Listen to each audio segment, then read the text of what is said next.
हाँ देखो बेटा, दिख रहा है सभी लोग को?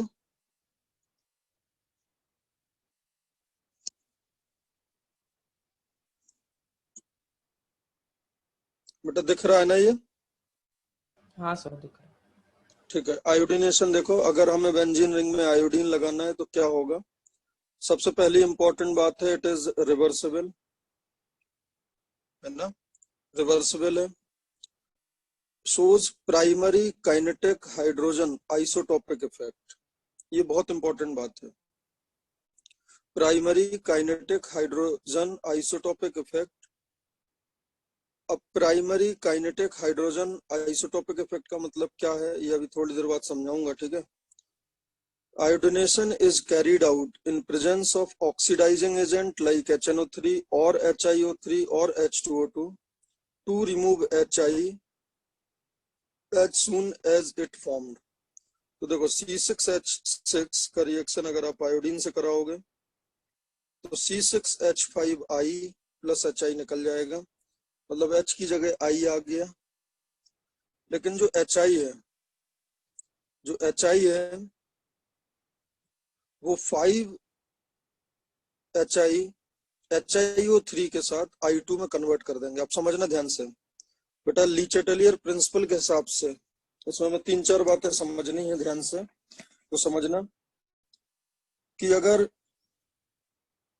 Hi है और ये रिएक्शन रिवर्सिबल है तो बेटा Hi प्लस C6H5I मिलके दोबारा C6H6 बना सकते हैं। बोलो, ये बात सही है?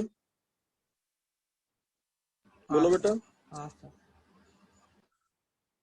ये रिवर्स जा सकता है ना ऐसे? हाँ सर। अब लेकिन अगर Hi कंज्यूम होने लगे कहीं, अगर Hi कंज्यूम होने लगेगा तो ली चैटेलियर प्रिंसिपल से रिएक्शन फॉरवर्ड आएगी। तो Hi को कंज्यूम करने के लिए, सो दैट Hi I2 में बदल जाए, क्या डाला हमने? एक स्ट्रॉन्ग ऑक्सीडाइजिंग एजेंट HiO3 डाला, तो जो Hi है वो I2 में बदल गया। अब ली चैटेलियर प्रिंसिपल से अगर Hi कम होगा तो फॉरवर्ड आएगा रिएक्शन, और अगर I2 बनेगा तो अभी फॉरवर्ड जाएगा रिएक्शन। तो इस रिएक्शन की रिवर्सिबिलिटी होने की वजह से, this is the only reaction, इसके बाद एक और रिएक्शन होगी इसी टाइप की, रिवर्सिबिलिटी होने की वजह से आयोडीनेशन का जो एक्सटेंट होगा वो काफी कम होगा, और आयोडीनेशन का जो एक्सटेंट है उसको इंक्रीज करने के लिए, उसका एक्सटेंट इंक्रीज करने के लिए हमें एक तो स्पेशल इसमें ऑक्सीडाइजिंग एजेंट डालना पड़ेगा। क्या क्या? Hi, HNO3, HiO3 और H2O2। ये एक बात समझ आई बेटा कि इनकी जरूरत क्यों है, ये बाकी की रिएक्शंस में जरूरत क्यों नहीं है? ये बात समझ आई बेटा? क्योंकि ये रिएक्शन ऐसा देखा गया एक्सपेरिमेंटली रिवर्सिबल है, इसलिए इसकी रिवर्सिबिलिटी की वजह से percentage yield of C6H5I will be less, है ना? तो इसको इंक्रीज करने के लिए हमें कुछ ऐसा डालना पड़ेगा जो Hi को कंज्यूम करके क्या करे? I2 में बदल दे। एक तो ये बात हो गई। दूसरी बात, थोड़ा नीचे करो, डाउनवर्ड। हाँ, for iodination and bromination ICl and BrCl respectively can also be used. For iodination and bromination ICl and BrCl can be used. बेटा ICl में लुईस एसिड डाल दोगे तो I लग जाएगा। ICl में अगर आप AlCl3 डाल दोगे तो AlCl3 किसको खोजेगा? Cl माइनस को, और I पे प्लस आएगा। बोलो बेटा, और I पे प्लस आएगा तो I लग जाएगा, और फिर दूसरे वाले स्टेप में हाइड्रोजन निकल के आयोडीन लग जाएगा। क्लियर है इतनी बात? अब अगर मैं BrCl लूंगा तो उसमें Br लग जाएगा। आगे देखो, for halogenation HOX hypochlorous acid या hypohalous acid can also be used, but reaction is slower as compared to Fe plus X2 because OH minus is not a good leaving group as compared to X minus। तो देखो बेटा, अगर आप चाहते हो जैसे OH minus है, ठीक है, अगर OH माइनस है, OH माइनस और X प्लस, ठीक है, तो HOX अगर ऐसा है, X OH और X पे अगर प्लस है और OH पे अगर माइनस है, ठीक है, तो अब आप खुद सोचो, इसका निकलना तो इजी नहीं है एज कंपेयर टू XX, है ना। तो we can also use HOX, उससे X लग जाएगा, बट वो उतना अच्छा नहीं होगा जितना अच्छा लुईस एसिड प्लस X2 है, बिकॉज X2 में X प्लस और X माइनस है, X minus is better leaving group as compare to OH minus. तो HOX भी यूज कर सकते हैं, बट फिर भी उसमें उतना अच्छा ये तरीका नहीं है इसको यूज करने का। आगे देखो, आगे नीचे आओ, देखो वही बात है, और ऊपर करो थोड़ा। हाँ, बेंजीन ने HOX में X प्लस पे अटैक करा, फिर OH निकला, तो अब आप खुद देख सकते हो कि OH उतना अच्छा लिविंग ग्रुप नहीं है। फिर अगले स्टेप में देखो H निकल गया तो X लग गया हालांकि। अब देखो अगला, HOX plus HX is a good halogenating reagent. बेटा HOX प्लस HX क्यों अच्छा हो जाएगा as compare to X2 plus Fe? Because अब HOX में बेटा H प्लस आ जाएगा, तो X प्लस और पानी बन जाएगा। क्लियर है ये बात, ये बताया था मैंने, XOH और ये बन जाएगा OH2 प्लस, करेक्ट। तो अब इस पर अटैक अब क्या होगा, इजी होगा इस पर अटैक, और ये निकलना अब क्या हो जाएगा, इजी। तो अब अगर आपसे पूछा जाए कि FeX2 बेहतर है या HOX बेहतर है या फिर HOX प्लस HX बेहतर है, तो बेस्ट क्या होगा, HOX प्लस HX, बिकॉज उसमें जो लिविंग ग्रुप है वो तो सुपर लिविंग ग्रुप बन गया। क्लियर है बेटा, उसमें जो लिविंग ग्रुप है वो क्या बन गया, सुपर लिविंग ग्रुप। देखो जरा नीचे, डाउनवर्ड करो थोड़ा, HX प्लस HOX क्या बना रहा है, H2O प्लस X।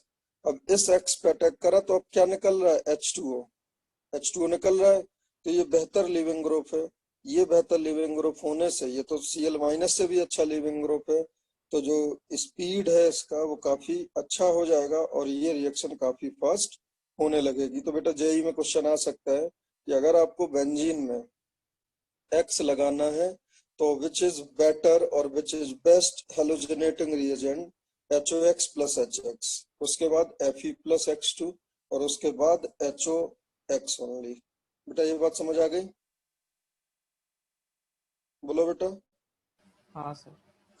अब देखो आगे, iodination and fluorination of aromatic rings is generally carried out by using aryl diazonium salt। कल बताया था डाइएजोनियम सॉल्ट। देखो बेंजीन में सबसे पहले HNO3 प्लस H2SO4 डालोगे, क्या लगा था बोलो, HNO3 plus H2SO4 60 degree centigrade पे, बेटा NO2 प्लस दिया था ना इसने, हाँ हाँ सर। NO2 प्लस मिलता है। तो NO2 लग गया, और NO2 में SN प्लस HCl ने क्या करा था, NO2 ने SN प्लस HCl में क्या करा था, NH2 में बदला था बेटा, हाँ और NH2 में NaNO2 प्लस HCl डालने पर, NaNO2 प्लस HCl डालने पर N2 प्लस Cl माइनस बना था, N2 प्लस Cl माइनस, बोलो डाइएजोटाइजेशन, बेंजीन डाइएजोनियम सॉल्ट याद आ रहा है, हाँ सर। नीचे करो। उसके बाद जो बेंजीन डाइएजोटाइजेशन है उसमें N2 प्लस था, उसको हीट करेंगे तो ये कार्बकेटाइन बनता है, थोड़ा रेयर होता है, अब ये प्रूव हो गया है आजकल बेटा कि ये कार्बकेटाइन नहीं बनता है, तो आपको ये कार्बकेटाइन बनाने की जरूरत नहीं है। लेकिन ये है कि अगर ये N2 निकल गया हीट करने पर और प्लस अगर वहां बन गया थोड़ा बहुत, तो और वहां पे X माइनस ने अटैक अगर कर दिया Z माइनस ने, तो Z लग जाएगा। तो देखो जरा एग्जाम्पल, आपको ये डायरेक्ट याद रखना है, देखो एक ये और एक ये, बेंजीन डाइएजोटाइजेशन में या बेंजीन डाइएजोनियम सॉल्ट में अगर आप KI डालोगे तो ऑब्वियस सी बात है I लग जाएगा, और अगर HBF4 डालोगे, क्या डालोगे, HBF4, तो F माइनस लग जाएगा। फाइनल प्रोडक्ट आप देखो, आपको इंटरमीडिएट प्रोडक्ट देखने की जरूरत नहीं है। क्लियर है बेटा ये? तो अभी मैं क्या बोल रहा हूँ बताओ। अभी मैं आपको सिंपल सी बात बोल रहा हूँ कि एक तो ये, ठीक है, मतलब ये बनता है, इसको SN1 AR-SN1 रिएक्शन बोलते हैं, ठीक है। और उसमें I माइनस अगर अटैक करेगा तो ये बनेगा, अगर HBF4 माइनस अटैक करेगा तो ये बनेगा। तो चूंकि है क्या, डायरेक्टली नहीं बन सकता। अब देखो डायरेक्टली प्रॉब्लम क्या है फ्लोरीन लगाने में। मैंने आपको एल्केन में भी बताया था कि डायरेक्टली अगर फ्लोरीन की आप बात करोगे, डायरेक्टली अगर आप फ्लोरीन की बात करोगे बेटा, तो आग वगैरह लग सकता है। इट इज हाईली एक्सोथर्मिक, ठीक है। और iodination is extremely slow because of its reversible nature. तो हम इनडायरेक्ट वे में आयोडीन और फ्लोरीन लगाते हैं। बेटा समझ गए? याद आ रहा है? फ्लोरिनेशन एल्केन में हाईली एक्सोथर्मिक था और आयोडीनेशन हाईली एंडोथर्मिक था।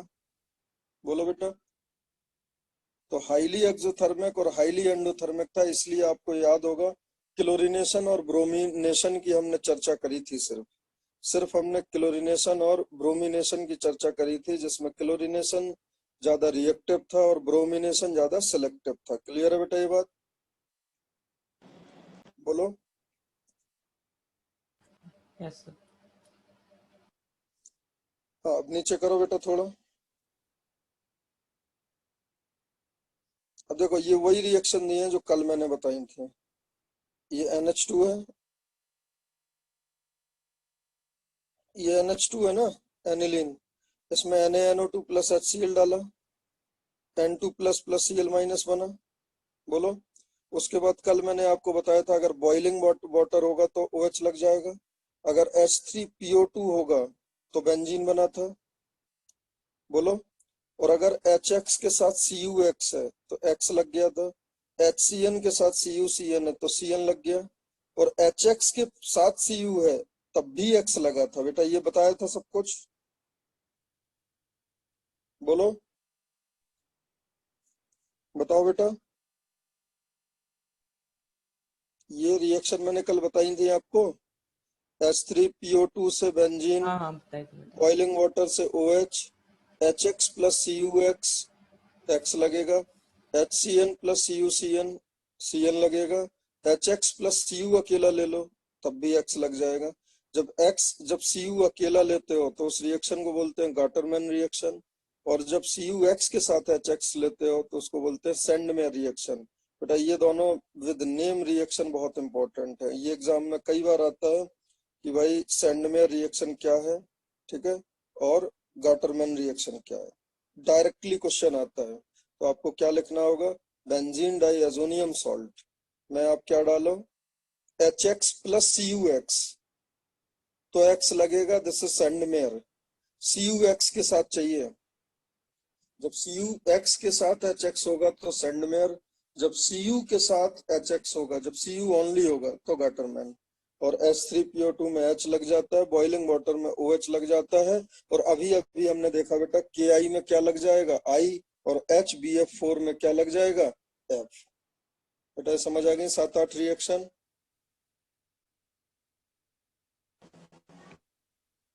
बोलो बेटा। कोई रिएक्शन में तकलीफ हो तो बताओ। डाउनवर्ड करो नीचे थोड़ा। अब देखो अगली रिएक्शन, टोलिन की रिएक्शन Br2 प्लस Fe। देखो बेटा क्या है ये, Br2 प्लस Fe। अब बताओ बेटा CH3 कैसा ग्रुप है, ऑर्थो पैरा या मेटा? बोलो बेटा ऑर्थो पैरा या मेटा?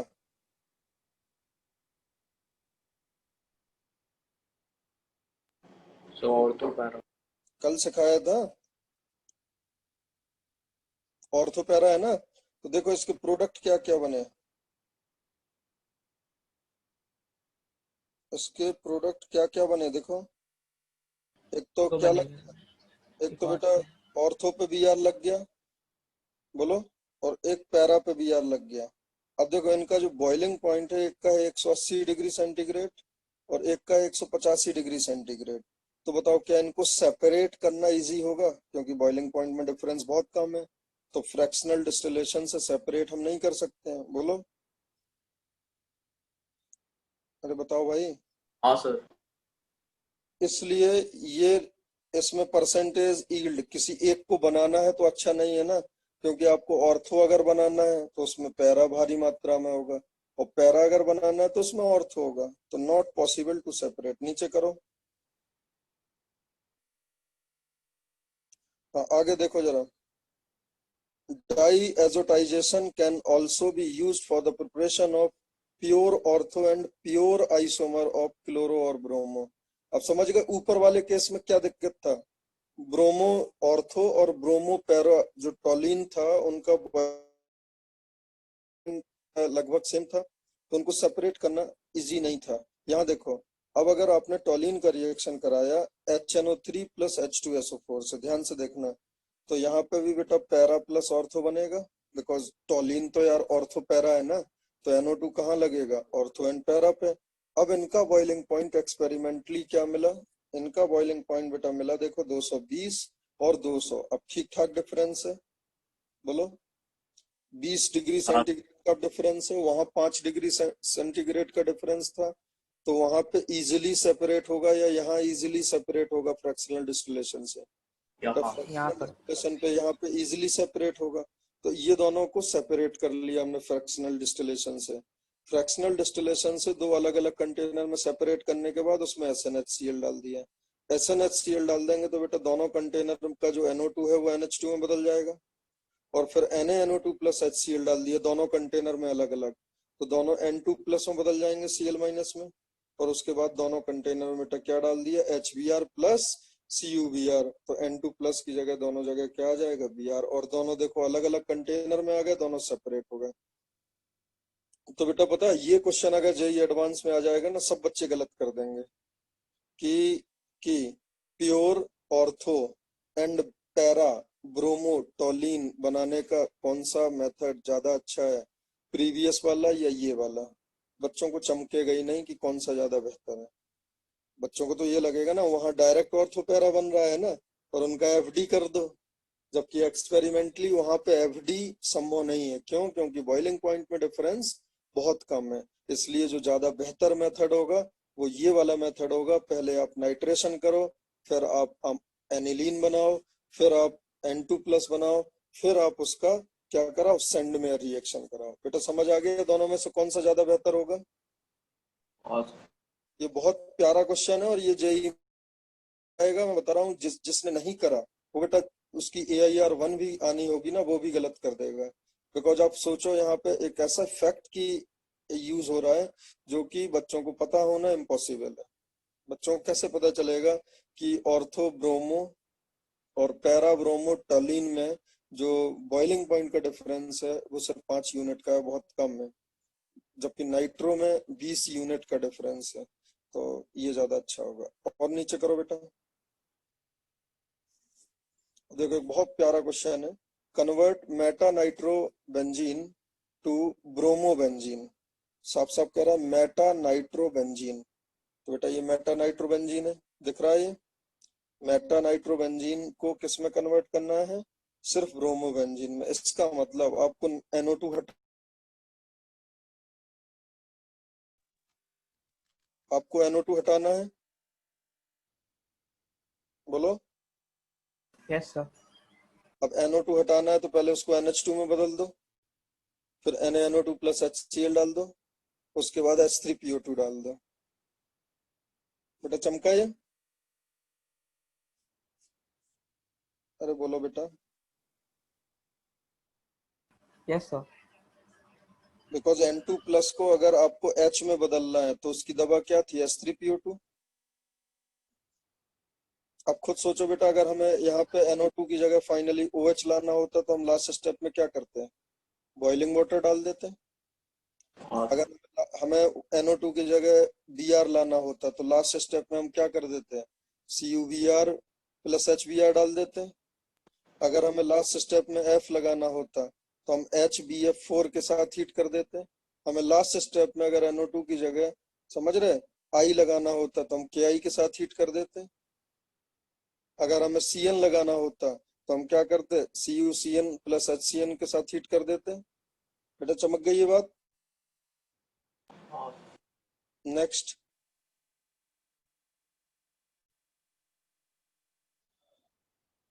अच्छा अब सुनो, अब वापस आ जाओ बेटा उस जगह पे जहां लिखा था primary kinetic isotopic hydrogen effect, उसी में आयोडीनेशन में लिखा था ना, उस जगह पे वापस पहुंच जाओ।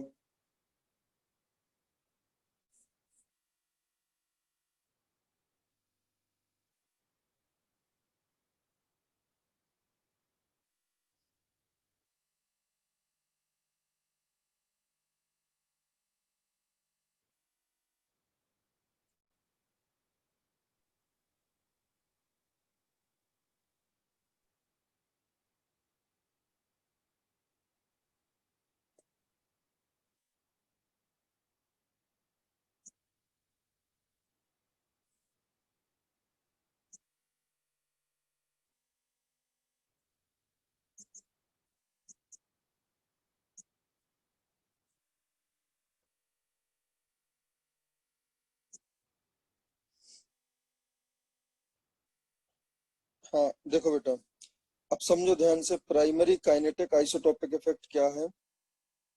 ये बेटा बहुत जगह यूज होगा, इस कॉन्सेप्ट को जरा अच्छे से समझना, ठीक है।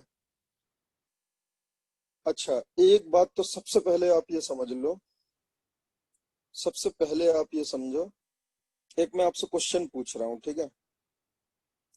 C6H6, C6H6, चाहो तो लिख लो इस क्वेश्चन को, C6H6, C6D6 एंड C6T6, मतलब बेंजीन में 6 के 6 हाइड्रोजन है पहले में, दूसरे में 6 के 6 ड्यूटेरियम है, और तीसरे में 6 के 6 ट्राइटियम है, ठीक है।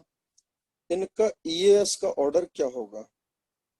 EAS मतलब इलेक्ट्रोफिलिक एरोमेटिक सब्स्टिट्यूशन रिएक्शन का रेट क्या होगा किसी भी रिएक्शन के लिए, चाहे वो अल्काइलेशन हो, ठीक है, या वो नाइट्रेशन हो, या सल्फोनेशन हो, या आयोडीनेशन हो, या ब्रोमिनेशन हो, या हेलोजिनेशन हो, समझ रहे हैं?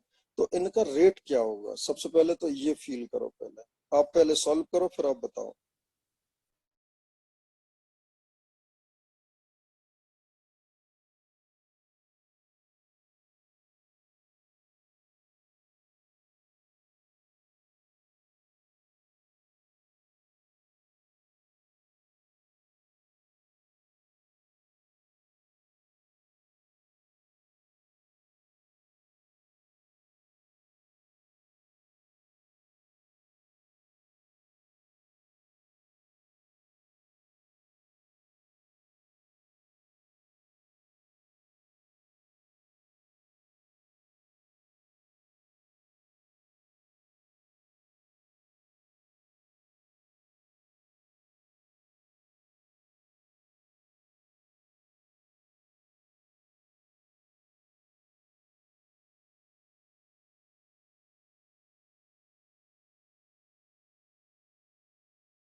बेटा देखो, तीनों कंपाउंड में इलेक्ट्रॉन डेंसिटी तो मोर लेस सेम है, बिकॉज तीन ही पाई बॉन्ड है। बोलो,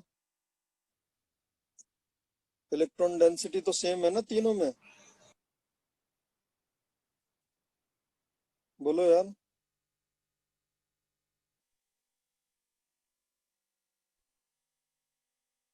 बताओ बेटा, इलेक्ट्रॉन डेंसिटी तो सेम है ना लगभग लगभग, हाँ सर, यस यस। ठीक है। अब अगर मान लो किसी इलेक्ट्रोफाइल पे अटैक करना है तो तीनों का ईज ऑफ अटैक तो इक्वल होगा, बोलो। अरे जब इलेक्ट्रॉन डेंसिटी सेम है और इलेक्ट्रोफाइल सेम है तो फिर अटैक भी सेम रेट से ही होगा ना लगभग लगभग। Yes sir. लेकिन अब बताओ, CH बॉन्ड ज्यादा मजबूत होता है या CD या CT। CT। CT सबसे मजबूत होता है, और अगले स्टेप में क्या होता है, CT बॉन्ड ब्रेक होगा और उसमें CD ब्रेक होगा और उसमें CH ब्रेक होगा, तो कौन सा इजिली ब्रेक होगा? CH. CH easily. तो ओवरऑल कौन सी रिएक्शन फास्ट हो जाएगी? C6H6 वाली. नहीं, लेकिन सुनो बेटा, जो अब समझना ध्यान से, अब ध्यान से समझना बेटा, CH, CD और CT का निकलना is the part of RDS और is the part of fast step.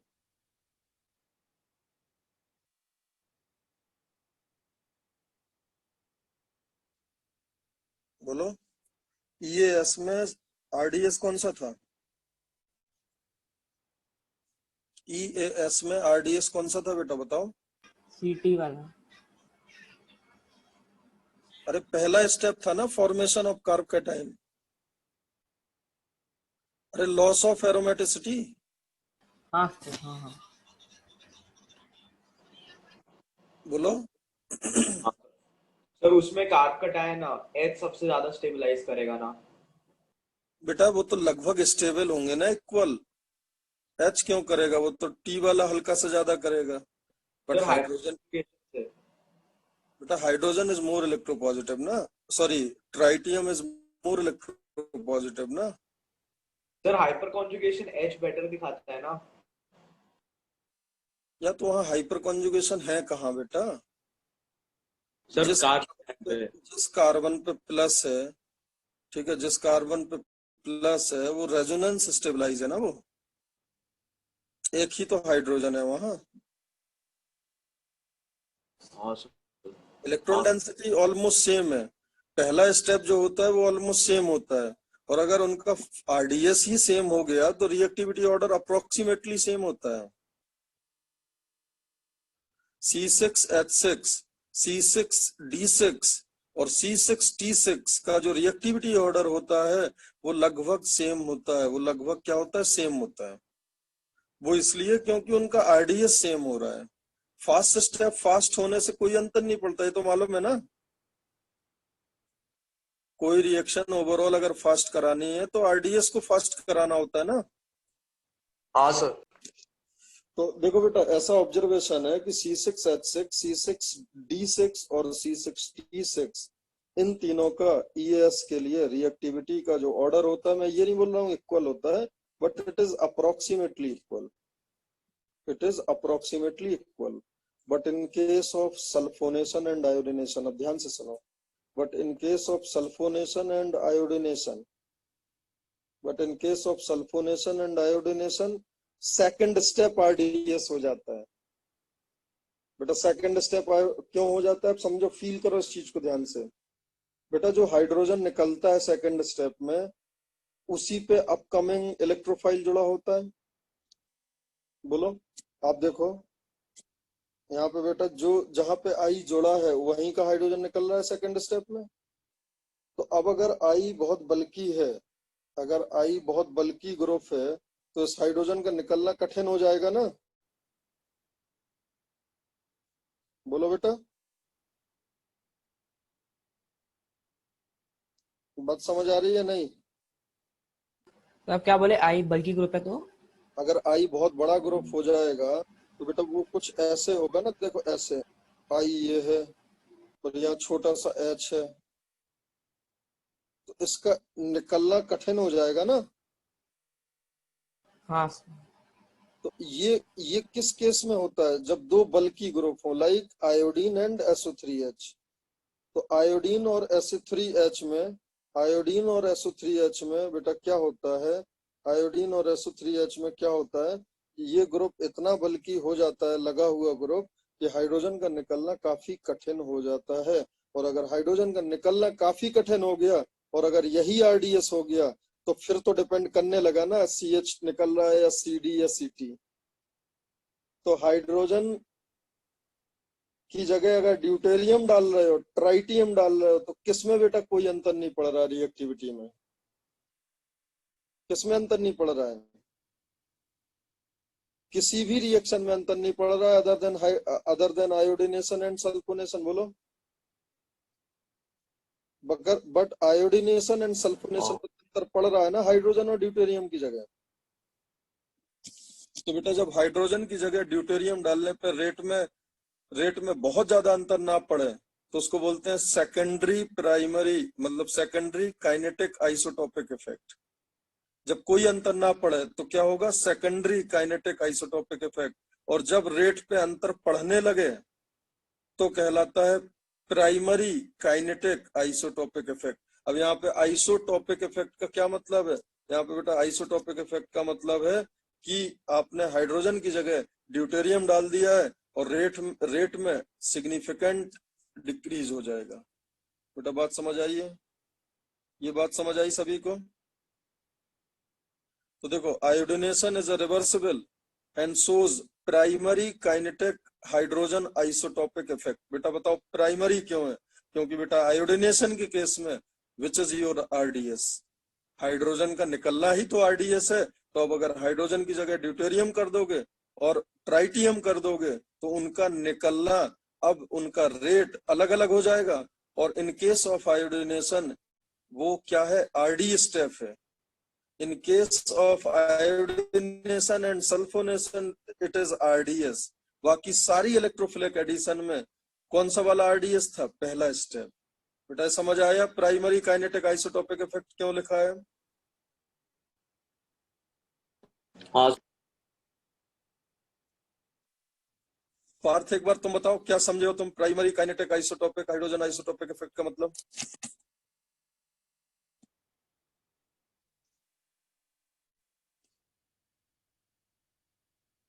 Partha आवाज आ रही है? हाँ सर, एक मिनट बताता हूँ। हाँ क्या समझे हो बताओ बेटा एक बार।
हाँ बेटा बताओ पार्थ यार।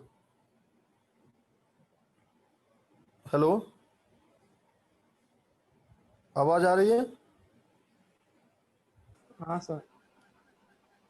हाँ बताओ।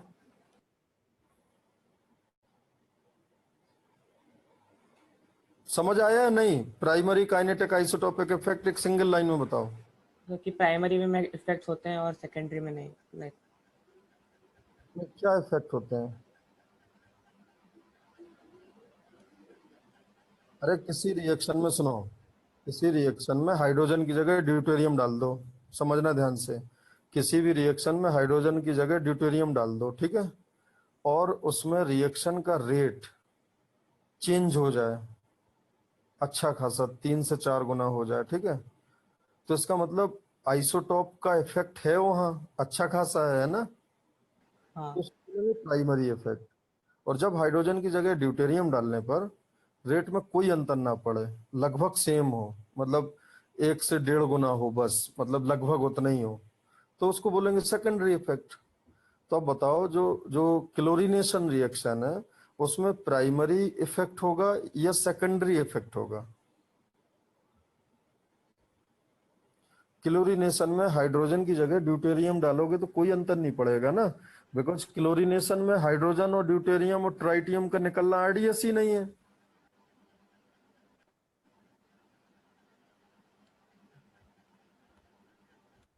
अरे भाई रिस्पॉन्स दो। हाँ सर। हाँ। तो क्लोरीनेशन में प्राइमरी होगा या सेकेंडरी होगा? सेकेंडरी। नाइट्रेशन में? सेकेंडरी। सल्फोनेशन में? प्राइमरी। आयोडीनेशन में? प्राइमरी। ब्रोमिनेशन में? सेकेंडरी। नाइट्रोसो फॉर्मेशन में? सेकेंडरी। और अल्काइलेशन में? भी सेकेंडरी। तब में सेकेंडरी है, कौन कौन से छोड़ के? आयोडीनेशन और सल्फोनेशन। बस वेरी गुड, समझ गए। और हाँ। अब बताओ H6 C6 D6 T6 T6 in general EAS में क्या ऑर्डर आएगा इनका? CH बॉन्ड ज़्यादा इजीली टूटता है कंपैरेटिवली। यार रेट क्या आएगा ईएएस के लिए? इफ नथिंग इज स्पेसिफाइड तो बराबर रेट होगा ना, लगभग सेम होता है। हाँ। ठीक है, बट अगर आयोडिनेशन के लिए पूछा जाए तो फिर रेट किसका ज्यादा होगा? C6H6 का। उसके बाद? फिर D। उसके बाद टी। बेटा समझ गए? हाँ। सल्फोनेशन में अगर पूछा जाए तो भी सेम, H का ज़्यादा, फिर T, फिर D का, फिर T। बेटा तीनों लोगों को समझ आ गया? हाँ सर।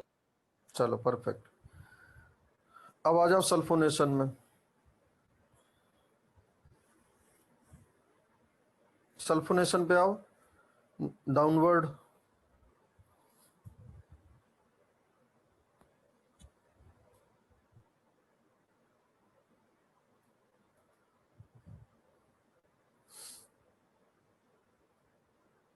बस benzene on heating with concentrated H2SO4 और ओलियम, ओलियम होता है H2SO4 plus SO3, forms benzene sulphonic acid.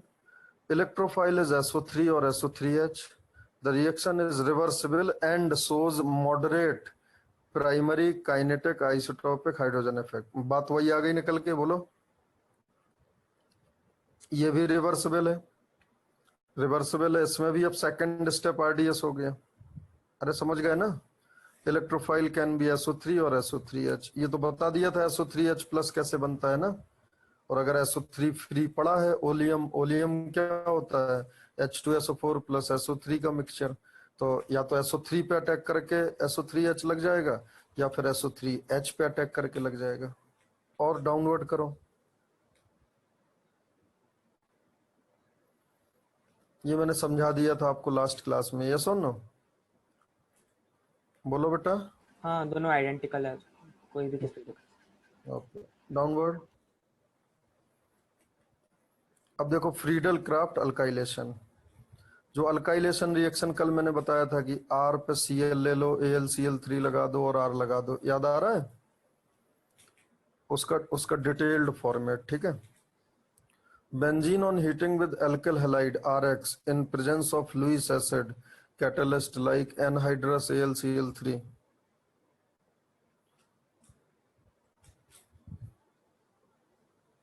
आपको बेटा डाउट है क्या? कोई माइक काम नहीं कर रहा है? अच्छा हाँ, तुमने फाइल शेयर करी है ना, फाइल शेयर करने से शायद तुम्हें कुछ डाउट हो तो मैसेज करना। ठीक है, डाउट हो तो मैसेज करना।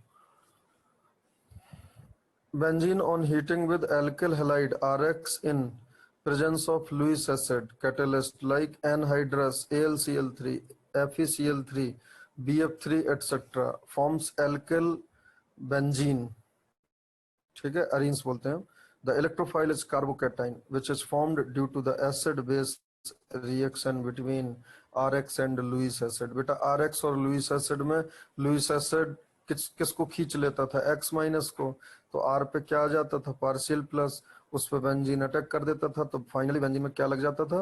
R। अब देखो बेटा इस रिएक्शन में ब्यूटी, रेट जो इसका मिलता है वो मिलता है K(C6H6) RX as well as Lewis acid. बेटा ऐसा अपन ने देखा क्या कि कैटलिस्ट पे रेट डिपेंड करे? कैटलिस्ट नॉर्मली नहीं आता है ना। यहाँ पे देखो लुईस एसिड भी है, RX भी है, C6H6 भी है। अब देखो जरा कौन कौन सा लुईस एसिड ज्यादा अच्छे से काम करेगा। The acidic strength of Lewis acid in the reaction is found to be, थोड़ा ऊपर करो बेटा, AlBr3, AlCl3, GaCl3, FeCl3, SbCl5, SnCl4, BCl3, BF3 and SbCl3। अब बेटा मेरी एक बात ध्यान से समझ लो, ये आजकल जेई में है, आजकल ये फैशन में है, ये कोई बड़ी बात नहीं है। पता क्या करेगा वो? ध्यान से सुन लो, बेंजीन प्लस RX, ध्यान से सुनो, बेंजीन प्लस RX का रिएक्शन में बेंजीन में R लग रहा है, ठीक है। और रिएक्टिविटी ऑर्डर क्या होगा? 4 ऑप्शन दे देगा, GaCl3, SnCl4, BF3, SbC।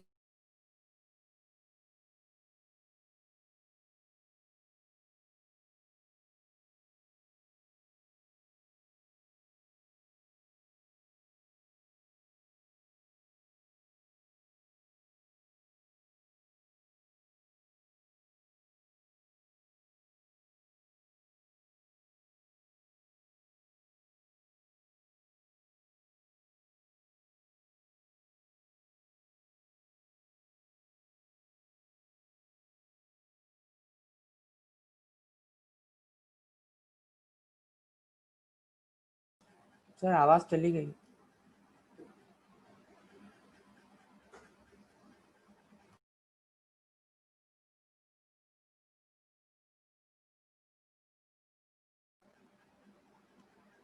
आवाज बंद हो गई ना? हाँ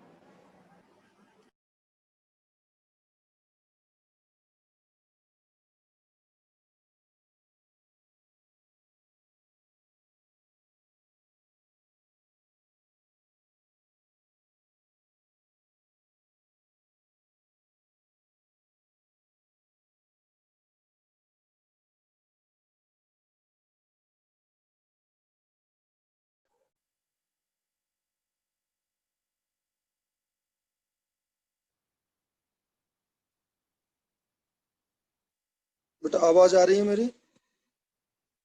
हाँ अब आ रही है सर, अब आ रही है।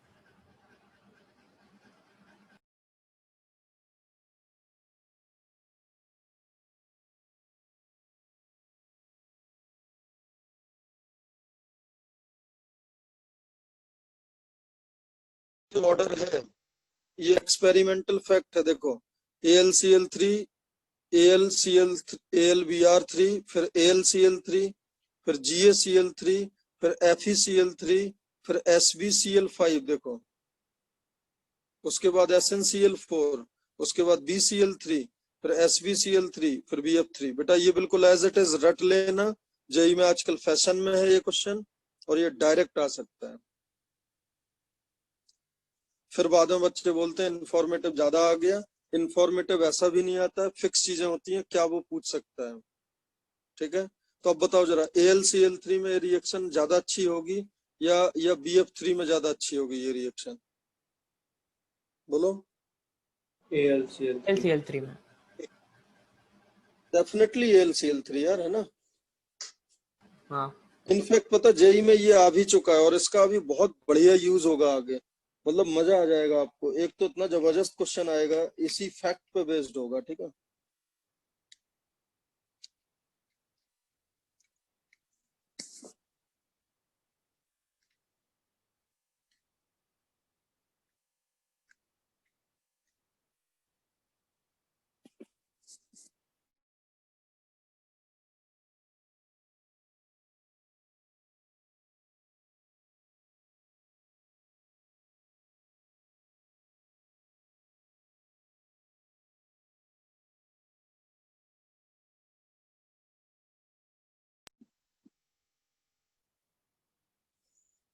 बोलो। Reaction is fast if RX is 3 degree alkyl, benzyl और अलाइल हैलाइड। बताओ रिएक्शन फास्ट क्यों होगा, बोलो।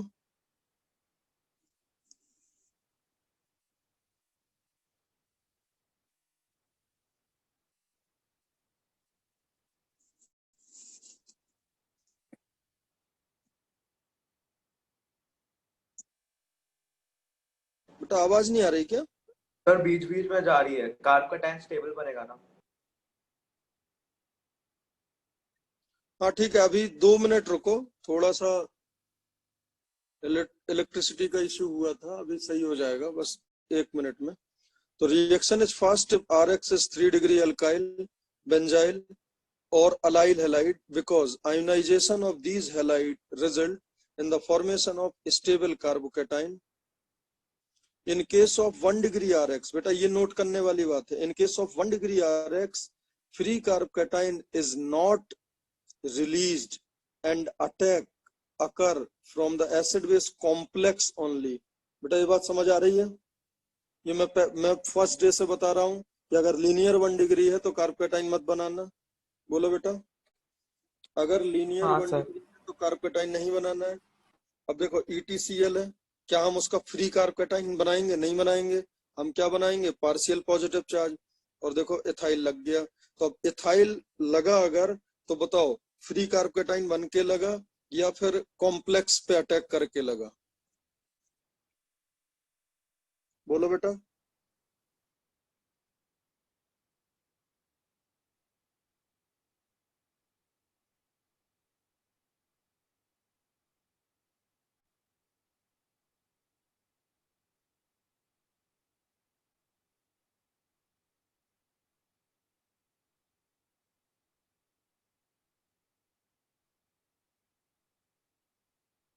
मेरे को लग रहा है आवाज नहीं आ रही है आप लोग को। अब आ रही है सर, ठीक है, पहले नहीं आई। ये बेटा बात समझ आ गई जो अभी अपन ने करा? हाँ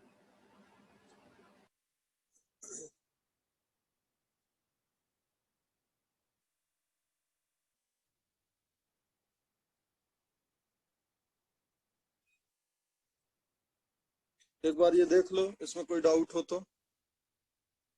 In case of 3 degree alkyl, allyl and benzyl halide, the acid base complex 3 degree ionization of these halides. In case of 3 degree alkyl, allyl and benzyl halides, the acid base complex completely ionized to give a free stable carbocation. अब बेटा अगर 3 degree है तब तो completely stable carbocation बनेगा, carbocation पे ही attack करेगा, ठीक है, और फिर वहां पे वो लग जाएगा। अब देखो the reactivity of RX in this reaction, अब समझना बेटा ध्यान से, ये बहुत इंटरेस्टिंग क्वेश्चन है। The reactivity of RX in this reaction is in the order RF, then RCl, then RBr, then RI। कोई बताएगा ऐसा क्यों? मतलब AlCl3 प्लस RF, मैं बोल रहा ज्यादा अच्छी रिएक्शन होगी as compare to AlCl3 plus RI।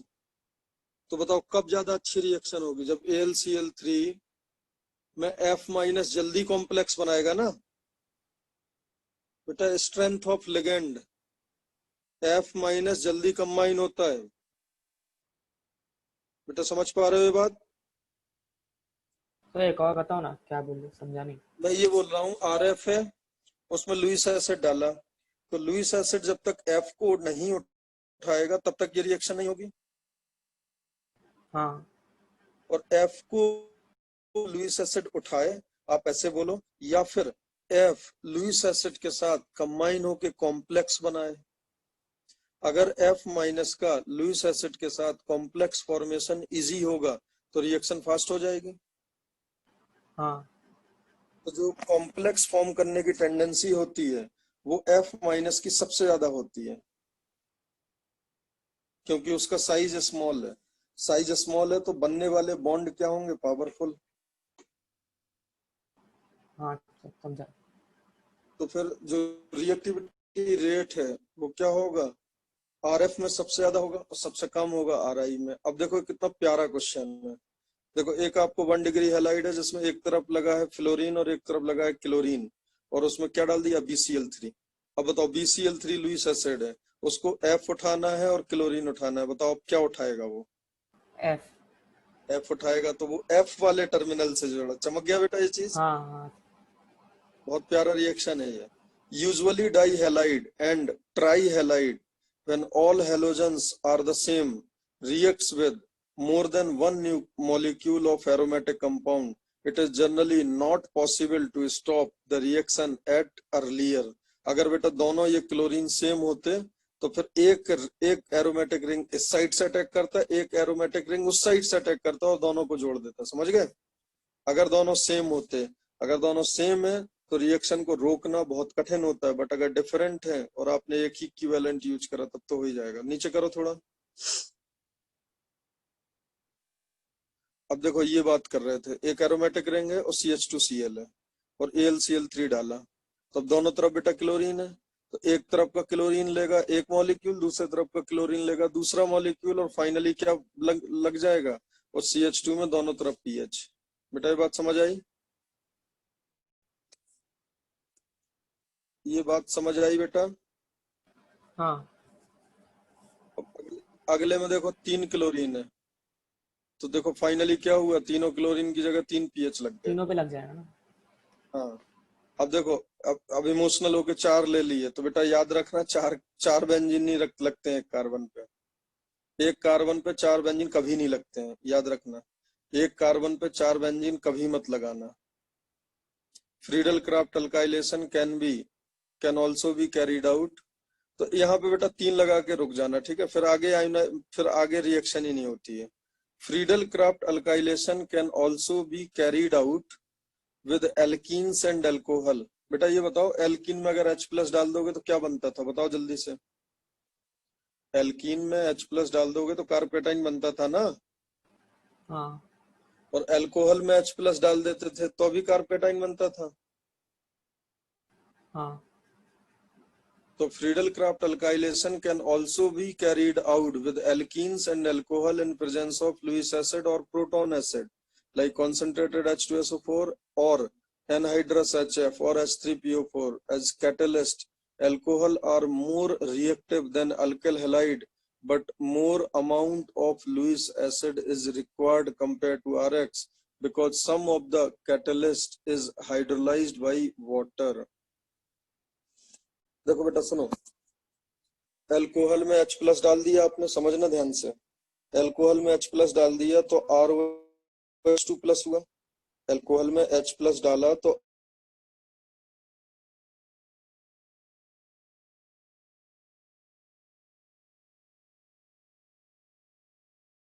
आवाज चली गई सब वापस। अब जल्दी से बताओ। तो आवाज चली OH2 गई। आपकी आवाज चली गई थी। माइनस का निकलना आसान होता है।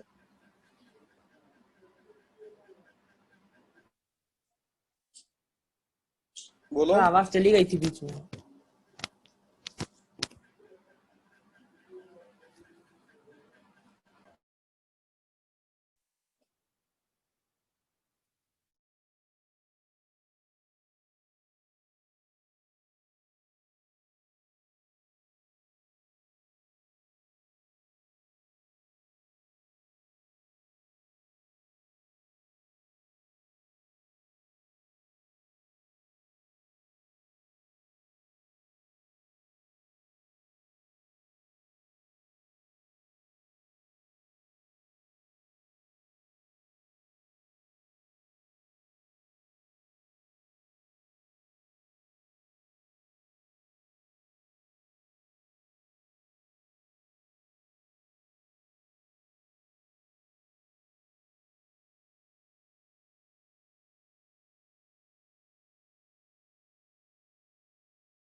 alkylation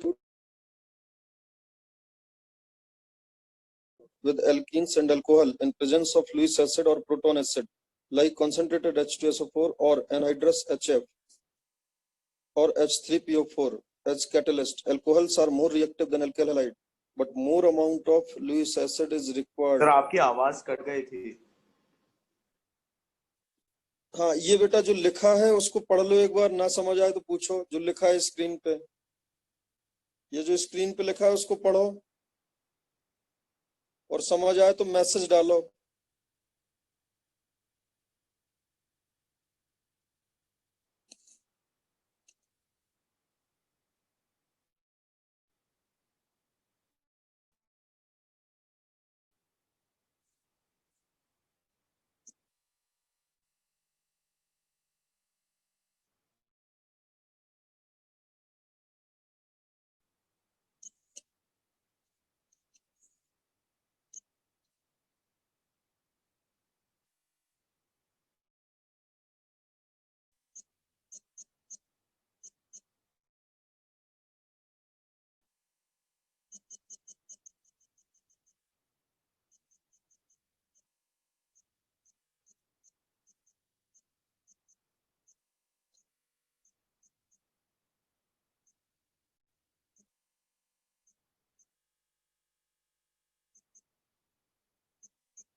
हाँ देखो बेटा, Friedel craft alkylation can also be carried out with alkenes and alcohol in presence of Lewis acid or proton acid, like concentrated H2SO4 or HF or H3PO4 as catalyst. Alcohol are more reactive than alkyl halide. ये बात तो सही है बेटा, क्योंकि alcohol में जो leaving group है वो बन जाएगा OH2 प्लस इजिली। लेकिन एक प्रॉब्लम है, जब पानी बनेगा तो वो लुईस एसिड के साथ भी, तो देखो लुईस एसिड क्या होते हैं जिनको लोन पेयर चाहिए। अब जब पानी बनने लगेगा तो पानी से भी तो लुईस एसिड रिएक्शन करके खत्म होगा। तो बस ये देखो कितना इंपॉर्टेंट पॉइंट है।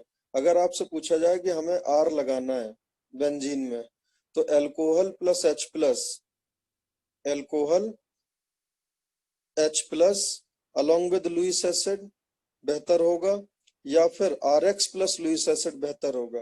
तो फास्ट तो होगा कौन? फास्ट होगा आपका कौन? अल्कोहल वाला, बट उसमें अमाउंट ऑफ लुईस एसिड ज्यादा खर्च होगा।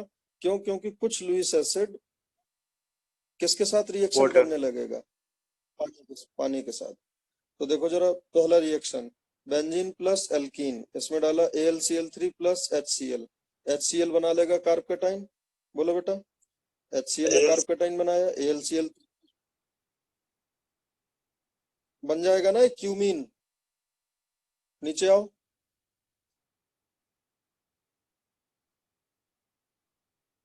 एल्कीन ने पहले क्या बना? एल्किल हैलाइड, HCl ऐड करा, उसके बाद Cl उठाया तो ये कार्बकेटाइन बना, अटैक कर दिया। क्लियर है बेटा? अरे बोलो भाई। हाँ सर। हाँ और अब अगर अल्कोहल लिया, HF लिया या कॉन्सेंट्रेटेड H2SO4 या कॉन्सेंट्रेटेड, तो ये हो गया। या फिर अल्कोहल के साथ अगर आपने लुईस एसिड लिया तो आपको देखो दिख रहा है ना, एक्स्ट्रा लेना पड़ा। एक्सेस क्यों लिखा? क्योंकि जो पानी निकलेगा इसमें वो भी तो यूज होगा। बेटा समझ गए? ये पूरी स्टोरी समझ आ गई? डाउनवर्ड करो।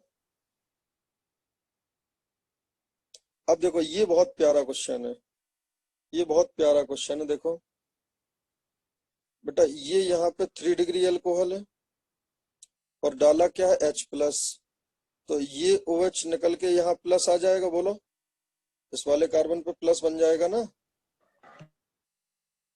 इस कार्बन पे बेटा प्लस आ जाएगा ना, इस कार्बन पे, हाँ सर। क्योंकि OH और H+ है तो यहाँ प्लस आ गया। और अब रिंग यहाँ से देखो अटैक करेगा इस प्लस पे, इस वाले पॉइंट से, इस वाले पॉइंट से ऐसे अटैक करेगा। समझ गए बेटा? सर एक बार रिपीट कीजिए ना। देखो मैं क्या बोल रहा हूँ, समझो ध्यान से। यहाँ पे OH है हाँ सर, वो निकल जाएगा। और यहाँ पे देखो H+ है, हाँ सर। तो ये H+, ये H+, ये H+ और ये OH निकल के यहाँ कार्बोकेटाइन बनाएगा। हाँ सर। और बेंजीन को तो कार्बोकेटाइन पे ही अटैक करना है ना, तो अब अंदर ही मिल गया अगर कार्बोकेटाइन, तो बाहर वाले पे थोड़ी ना अटैक करेगा। हाँ सर। समझ गए? तो ये देखो बेंजीन ने अटैक करा, उसके बाद ये ऐसे हुआ, उसके बाद ये ऐसे हुआ, उसके हाँ बाद एरोमेटिसिटी आई, फाइनली देखो ये कितना बढ़िया सुंदर प्रोडक्ट बन गया। बेटा समझ आया ये?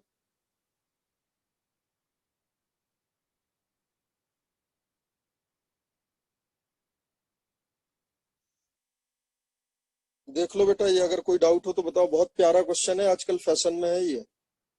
साइक्लाइजेशन बोलते हैं इसको। जो 3 डिग्री अल्कोहल है उस पे H+ गया, 3 डिग्री कार्बोकेटाइन बना।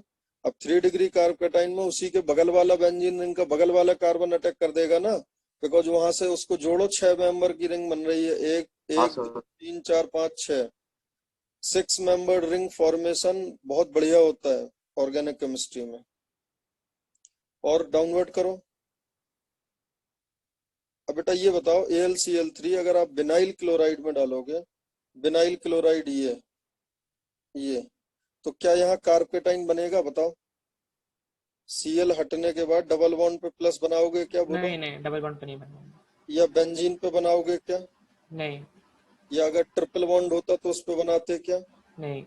तो वहां कार्बोकेटाइन ही नहीं बनेगा, तो फ्रीडल क्राफ्ट रिएक्शन ही नहीं होगा। तो vinyl and phenyl carbocations are highly unstable and difficult to form, और जब वो बनेंगे ही नहीं तो उनपे बेटा फ्रीडल क्राफ्ट रिएक्शन होने का कोई मतलब नहीं है। बोलो, यहाँ तक समझ आ गया सबको? हाँ सर। उसके बाद देखो आगे, इस कंपाउंड का नेम होता है बेटा मेसेटिलीन।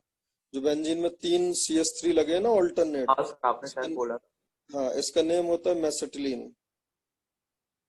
तो देखो इसकी रिएक्शन ETF के साथ BF3 के साथ कराया, तो बताओ BF3 किसको उठा लेगा? F को। और ET पे पार्शियल प्लस आएगा तो ET लग जाएगा। बोलो बेटा, कोई तकलीफ? No sir. नीचे करो।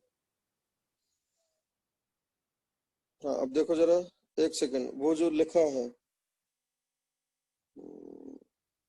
फॉर्मेशन ऑफ दिस सॉल्ट, जो सॉलिड सॉल्ट I बना है, confirms the existence of sigma complex in EAS reaction। बेटा सुनो, सुनो जरा, और ऊपर करो। बेटा ये जो कंपाउंड बना है ना, ये एक्चुअली में एक्सपेरिमेंटली दिखता है। ये ऑरेंज कलर का ऑरेंज क्रिस्टलाइन सॉलिड आई, जिसका मेल्टिंग पॉइंट होता है -15 डिग्री सेंटीग्रेड। ये देखो क्या है, ये प्लस है, अभी अभी इतना तो प्लस ही है ना, और ये माइनस है, और ये सॉलिडिफाई हो जाता है। इसके मिलने से ये कंफर्म हो गया। इसके मिलने से पता क्या कंफर्म हुआ? कि EAS रिएक्शन में सिग्मा कॉम्प्लेक्स बनता है। सिग्मा कॉम्प्लेक्स कौन सा वाला? ये ऐसे बनता था ना, बोलो, प्लस वाला। अरे प्लस ये बनता था प्लस डबल, एक सेकेंड,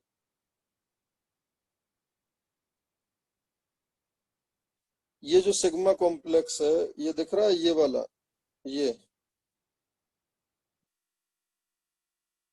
ये जो सिग्मा कॉम्प्लेक्स बना है, समझ गए बेटा? ये जो है, ये जो डॉट डॉट डॉट बॉन्ड है ना, इनको बोलते हैं सिग्मा कॉम्प्लेक्स। सिग्मा कॉम्प्लेक्स समझ पा रहे हो या नहीं, ये बताओ।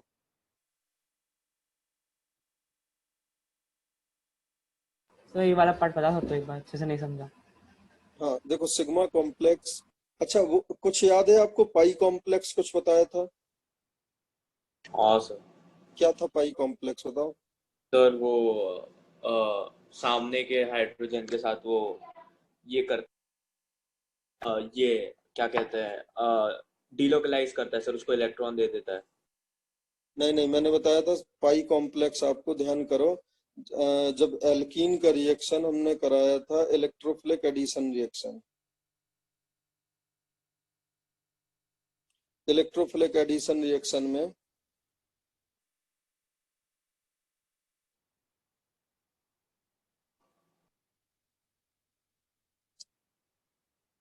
देखो ऐसा कुछ था, ये डबल बॉन्ड था, बोलो, और ये H प्लस अटैक हुआ था, तो हाँ कुछ सर। ऐसा बनाया था, बोलो, ये बॉन्ड तोड़ के। हाँ सर। इसको बोला था हमने पाई कॉम्प्लेक्स, समझ गए? इसको इसको हाँ क्या सर। बोला था? पाई हाँ कॉम्प्लेक्स, याद है सर। है ना? और उसके बाद हाँ हाँ। फाइनली क्या हुआ था, ये ब्रेक हो गया था सब, है ना, ये सब ब्रेक हो गया था। और पाई कॉम्प्लेक्स के बाद यहाँ H लग गया था, और और यहाँ प्लस। आ गया था। क्लियर है, याद आ गया? हाँ हाँ सर। सर आ गया। सर जब ये शायद ऑक्सीजन के साथ होता है तो ऑक्सीजन प्लस को डोनेट करता है ना इलेक्ट्रॉन्स। नहीं, इसमें अगर बेटा, इसमें अगर कोई लोन पेयर कंटेनिंग होता हाँ है वो ऑक्सीजन टाइप्स। तो वो डोनेट कर देता है ना। हाँ सर वही वही। हाँ, तो वो ब्रिज्ड बन जाता है अभी, लेकिन इस केस में नहीं बनेगा ना। नहीं सर, हाँ। हाइड्रोजन के पास कुछ नहीं। अब देखो, इसको बेटा बोलते हैं सिग्मा कॉम्प्लेक्स। ये तो हो गया पाई कॉम्प्लेक्स केमिस्ट्री में। और ये देखो, जब जब बेंजीन ने अटैक करा मान लो किसी इलेक्ट्रोफाइल पे, तो यहाँ ई आ गया, यहाँ ई आएगा ना, हाँ सर।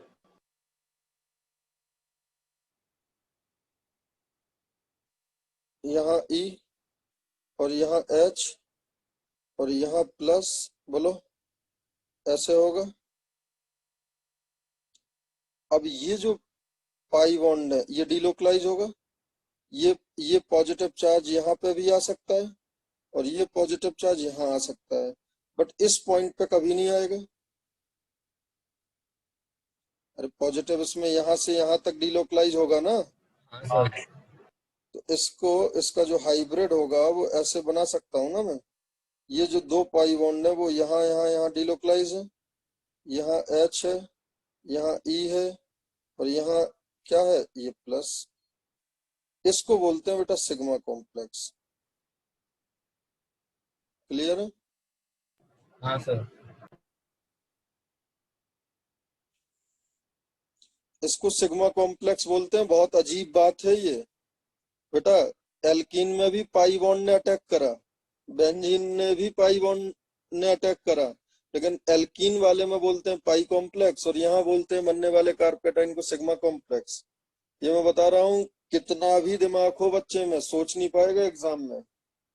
बेटा यहाँ पे किसने डोनेट करे इलेक्ट्रॉन, बताओ, ई को, पाई इलेक्ट्रॉन। वहां पे भी कौन से इलेक्ट्रॉन डोनेट किए, पाई इलेक्ट्रॉन। लेकिन एक को सिग्मा, एक को पाई बोल रहे हैं, ये बहुत इंपॉर्टेंट बात है, याद रखना। बेंजीन वाले केस में जो EAS होता है, इलेक्ट्रोफिलिक सब्स्टिट्यूशन होता है, इलेक्ट्रोफिलिक एरोमेटिक सब्स्टिट्यूशन, उसको बोलते हैं सिग्मा कॉम्प्लेक्स। ठीक है? अब ये सिग्मा कॉम्प्लेक्स का एग्जिस्टेंस कैसे पता चलेगा, आप इसको आइसोलेट तो कर नहीं पाओगे, बिकॉज अगले ही स्टेप में क्या होगा, ये H प्लस निकल जाएगा, अगले स्टेप में ये H प्लस निकल जाएगा, और एरोमेटिक कंपाउंड दोबारा बन जाएगा। बोलो हाँ बेटा, सर। शेयर करो दोबारा वही।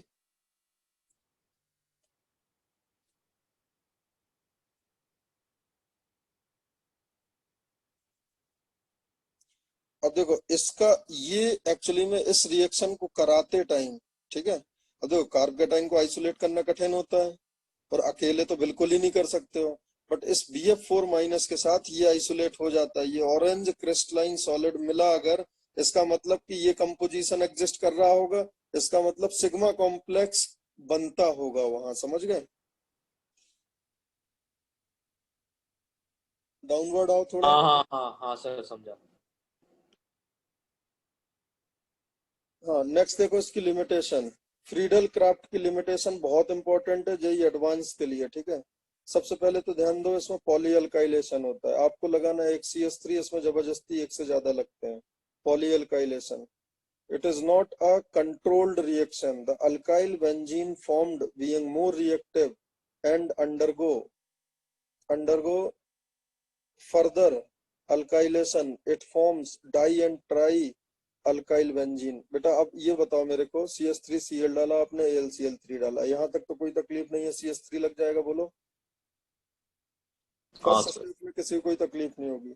अब बेटा मेरे को ये बताओ कि बेंजीन इज मोर रिएक्टिव और alkyl benzene is more reactive towards EAS, which is having more electron density in ring? किसमें इलेक्ट्रॉन डेंसिटी ज्यादा है? सर एक बार क्वेश्चन रिपीट करो।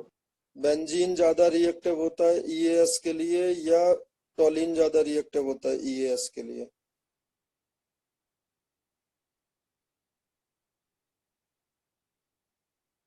बेंजीन में इलेक्ट्रॉन डेंसिटी ज्यादा है या टोलिन में? सर टॉलिन में plus I effect. Plus I effect, तो इलेक्ट्रॉन और प्लस आई पर कॉन्जुगेशन। हाँ सर। तो अब बताओ, अगले मॉलिक्यूल में टोलिन अटैक करेगा CH3 पार्शियल प्लस पे, या बेंजीन अटैक करेगा? टोलिन थोड़ी ना टॉलिन। करने देगा। हाँ टॉलिन करेगा ना फिर। टोलिन, अब देखो, अब बताओ टोलिन कैसा डायरेक्टिंग ग्रुप होता है, ऑर्थो पैरा या Meta? CH3 is ortho ortho para. Para. Ortho ortho para, plus para. हाँ ऑर्थो प्लस पैरा। तो इन रियलिटी पहले ऑर्थो प्लस पैरा बनेगा। अब याद करो, एक दिन मैंने बताया था कि जब भी ऑर्थो और पैरा टोलिन बनता है वो फाइनली मेटा मेटा में कन्वर्ट हो जाता है। ये कुछ याद आ रहा है आपको? तो क्या, एक बार फिर से बोलो मैं लास्ट ये लाइन। बोल रहा हूँ कि अगर ऑर्थो पैरा पोजीशन पे CH3 लगा है टोलिन में, तो वो फाइनली मेटा में कन्वर्ट हो जाता है। ये चीज मैंने बताई थी। यहाँ पे CH3 है, ये जो Cl है ना, ये CH3 है, ठीक है। अरे बेटा ऑर्थो प्लस पैरा पे बनना चाहिए ना इसमें, हाँ लेकिन मेटा बना है, देखो।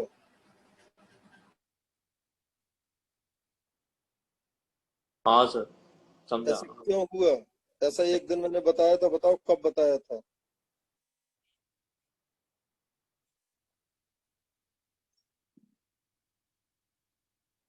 एक काम करो, यही हैंड रिटन नोट्स में आप एल्केन के एरोमेटाइजेशन में देखो। एल्केन के एरोमेटाइजेशन में ये रिएक्शन मैंने बताई थी।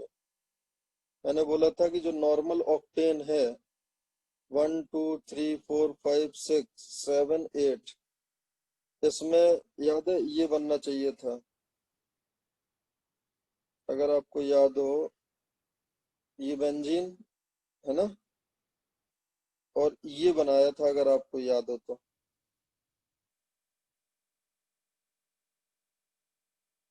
नहीं याद आ रहा है? बोलो।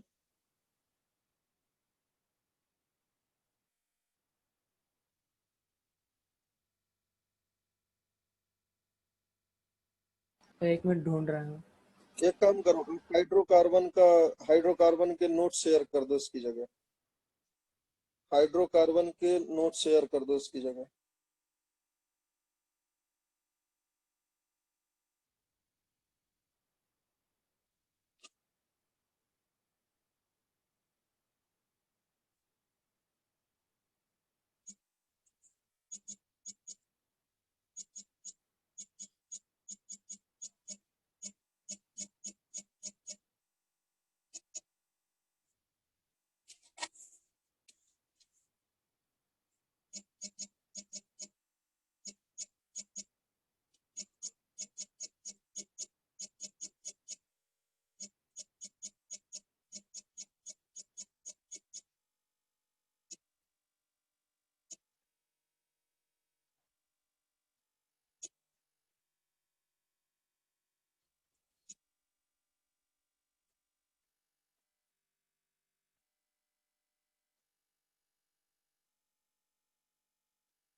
बेटा नहीं मिल रहा है क्या?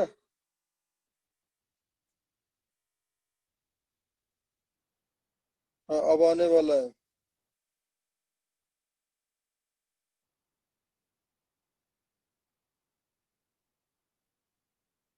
हाँ ये देखो बेटा, हेक्सेन में Cr2O3 Al2O3, हेक्सेन में बेंजीन बन गया था फाइनली, बोलो। हेप्टेन में टोलीन बन गया था, क्योंकि 6 कार्बन से साइक्लाइज होना है ना। तो 8 कार्बन से साइक्लाइज होगा तो 6 के बाद 2 बच गए। या फिर देखो इसमें क्या बना है, मेटाजाइलिन, दिख रहा है ये। जबकि यहाँ बनना क्या चाहिए था, अगर आप 6 को साइक्लाइज करोगे तो या तो शुरू के 6 साइक्लाइज कर दो तो दो दो बचेंगे, बोलो। हाँ सर। या फिर आप पहला और लास्ट वाला छोड़ के ही साइक्लाइज करोगे, तो इथाइल बनेगा। तो बेटा ऑर्थो वाला बनना चाहिए। अरे समझे नहीं? देखो 8 कार्बन को आप लाइन से लिखो, या तो शुरू के 6 को साइक्लाइज कर दो, तो फिर 2 बच गए ना, तो इथाइल बेंजीन हो गया, बोलो। हाँ सर, नहीं तो 2 मिथाइल।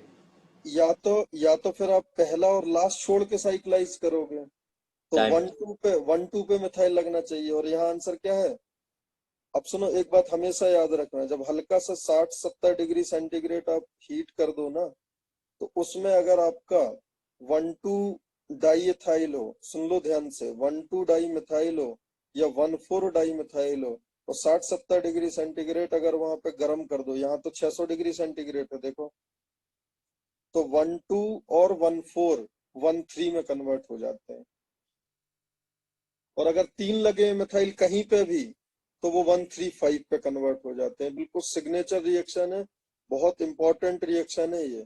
कहीं पे भी अगर आपका 100 डिग्री सेंटीग्रेड के आसपास टेम्परेचर है और आपका 1 2 डाई मिथाइल बेंजीन बना या 1 4 डाई मिथाइल बेंजीन बना, आप उसको बिना कुछ दिमाग लगाए 1 3 डाई मिथाइल में कन्वर्ट कर देना, जैसे कि हमने यहाँ करा। ये समझ गए? बोलो बेटा। हाँ सर। अब आ जाओ वापस उसी फाइल पे।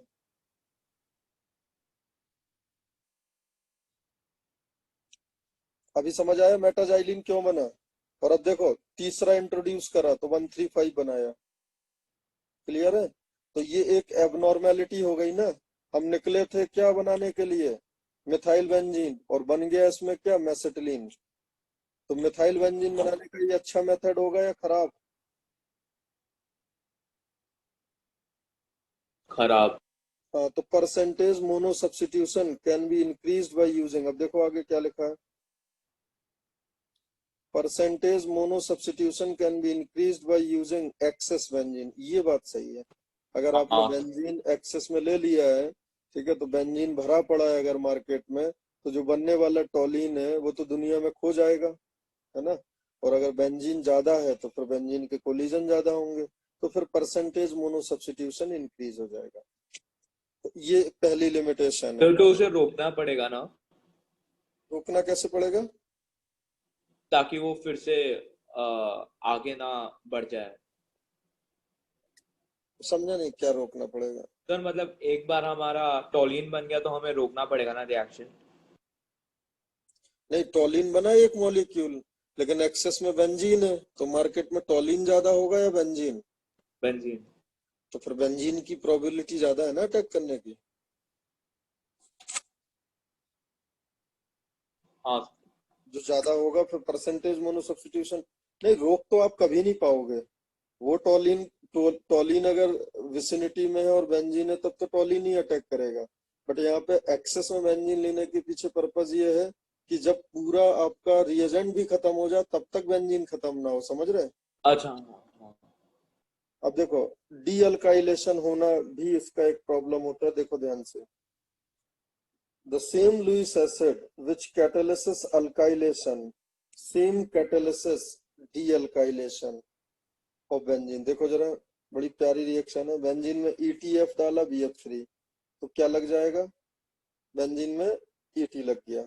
उसके बाद इसमें अगर HF है और BF3 अगर डाल दिया तो देखो यहाँ पे क्या हो रहा है ET वाले में। बेटा 45% तो एक ET और लग जाएगा पैरा पे, बोलो। अब यहाँ सीधे मेटा क्यों बना रहे हैं, कोई बताएगा? बिकॉज बेटा इस रिएक्शन को कराने के लिए 100 डिग्री सेंटीग्रेड के आसपास तो टेम्परेचर चाहिए ही ना। हाँ सर। 214 ना बना के सीधा 13 बनाया जा रहा है। और देखो 10% बचा है, क्या 10% लगभग रिएक्टिव नहीं है, ठीक है। 45% ने बनाया और 45% ने दोबारा बेंजीन बना दिया, बेटा समझ गए? तो डी अल्काइलेशन भी कर रहा है BF3HF। आगे। सर ये परसेंटेज एक्सपेरिमेंटल है ना? हाँ एक्सपेरिमेंटल है। हाँ। नेक्स्ट देखो, बड़ा प्यारा जो मैंने बताया था कि एक बहुत ही जबरदस्त जेई के लिए बहुत इंपॉर्टेंट रिएक्शन एक आएगी और मजा आ जाएगा आपको। देखो इनमें बेटा रीअरेंजमेंट भी हो सकता है, और पता रीअरेंजमेंट वो होगा 1 डिग्री में। बेटा 1 डिग्री में कभी कार्पेटाइन बनता है क्या? 1 डिग्री में नहीं कभी बनता। कार्पेटाइन बनता है क्या? जब कार्पेटाइन नहीं बनता है तो क्या कभी रीअरेंजमेंट होता था क्या? नहीं सर। और यहाँ पे बेटा 1 डिग्री में भी रीअरेंजमेंट होगा, यही ब्यूटी है इसकी। देखो, since carpatine are electrophiles, unexpected product are formed in greater amount due to rearrangement with carpatine। बेटा ये बताओ, ये जो लिया हुआ है अल्किल हैलाइड, ये कैसा है? लीनियर है, 1 डिग्री लीनियर है ना हाँ सर। बेटा? अगर ये 1 डिग्री लीनियर है, अगर ये 1 डिग्री लीनियर है तो आप खुद सोचो कि यहाँ पे फ्री कार्पेटाइन कभी बनेगा क्या? बोलो। सर आपकी आवाज थोड़ी धीमी आ रही है। मैं बोल रहा हूँ 1 डिग्री अगर है, अगर लीनियर 1 डिग्री RX है तो लुईस एसिड डालने पर क्या कार्पेटाइन बनेगा? नहीं सर। नहीं बनेगा। तो बताओ कौन से वाले पॉइंट पे इसको जुड़ना चाहिए? बेंजीन को इस पॉइंट से जुड़ना चाहिए जहां पे Cl लगा है, हाँ सर। या इस हाँ सर, पॉइंट पे जुड़ना चाहिए जहाँ सीएल लगा। जहां जहाँ Cl सीएल लगा? लग। वो जुड़ना चाहिए। अब इसका प्रोडक्ट देखो, मेजर प्रोडक्ट कौन है? मेजर प्रोडक्ट बेटा सर जो बीच से लगा है। मेजर प्रोडक्ट रीअरेंज्ड है, और माइनर प्रोडक्ट वो है जो मेजर होना चाहिए, और हाँ मेजर वो है जो होना ही नहीं चाहिए। हाँ सर। तो ये गड़बड़ है इसमें। हाँ अब देखो सर। जरा यहाँ क्या ज्ञान दिया जाता है वो देखो। एल्किल हैलाइड है, 1 डिग्री, AlCl3 डाला। अब सुनो, यहाँ पे पता अच्छी किताबों में क्या लिखा होता है? देखो बेटा ये बताओ, यहाँ फ्री कार्पेटाइन बनाया या पार्शियल कार्पेटाइन बनाया? देख के बताओ। Partial positive partial. बनाया या फ्री? अब सुनो, यहाँ पे अच्छी किताबों में पता क्या लिखा होता है कि यहाँ पार्शियल इतना ज्यादा खतरनाक बनता है, इतना ज्यादा पार्शियल बन जाता है कि यहाँ पे H की शिफ्ट इजिली हो जाती है। तो अब देखो, अब पॉजिटिव का एक्सटेंट, अब देखो पॉजिटिव या तो बेटा पूरा पॉजिटिव बन जाता तब शिफ्ट हो जाता है हाँ सर। ना, या अब यहाँ पे ये बोल रहे हैं कि सिग्निफिकेंटली वो क्लोज टू फ्री कार्पेटाइन बन जाता है due to strong Lewis acidic nature of AlCl3। AlCl3 ऐसा लिखा है किताबों में कि AlCl3 या फिर AlCl3 या बहुत अच्छा लुईस एसिड। अब AlCl3 से अच्छा AlBr3 और था। अब बेटा याद आ रहा है वो कंपैरिजन काम आएगा अब, हाँ हाँ हाँ हाँ सर। है ना? तो ऊपर जो था। जो माइल्ड लुईस एसिड है वो, उनमें इतनी ताकत नहीं होती है, वो इतना पॉजिटिव वहां पे डेवलप नहीं कर पाते हैं कि हाइड्रोजन शिफ्ट करा पाए। तो उन केस में मेजर प्रोडक्ट कौन सा होगा? Non rearranged. बट AlCl3 शानदार लुईस एसिड होता है, जबरदस्त लुईस एसिड होता है, और 1 डिग्री में कार्बोकेटाइन फ्री ना बनने के बाद भी वो लगभग 80% के आसपास पॉजिटिव चार्ज बन जाता है, और वो कैपेबल होता है हाइड्रोजन शिफ्ट कराने के लिए, और ऐसा ऑब्जर्वेशन है, इसलिए जाके क्यूमीन बना। बेटा समझ गए?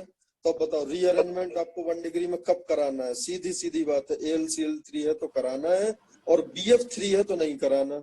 आप चेक कर लो ऑर्डर, सबसे पीछे था। BF3 सेकंड लास्ट था। BF3 पेज पे, हाँ। ठीक है, BF आपको 2 के बारे में याद रखना है, AlCl3 में, ठीक है, AlCl3 में कराना है और BF3 में नहीं कराना है, ये बात क्लियर है? स्ट्रॉन्ग लुईस एसिड में कराना है और वीक लुईस एसिड में नहीं कराना है, ये बात क्लियर है? दूसरी चीज, अगर मान लो AlCl3 देके उसने हाई टेम्परेचर दे दिया तो करा देना, और अगर AlCl3 देके उसने लो टेम्परेचर रखा तो मत कराना। बेटा क्लियर है ये बात?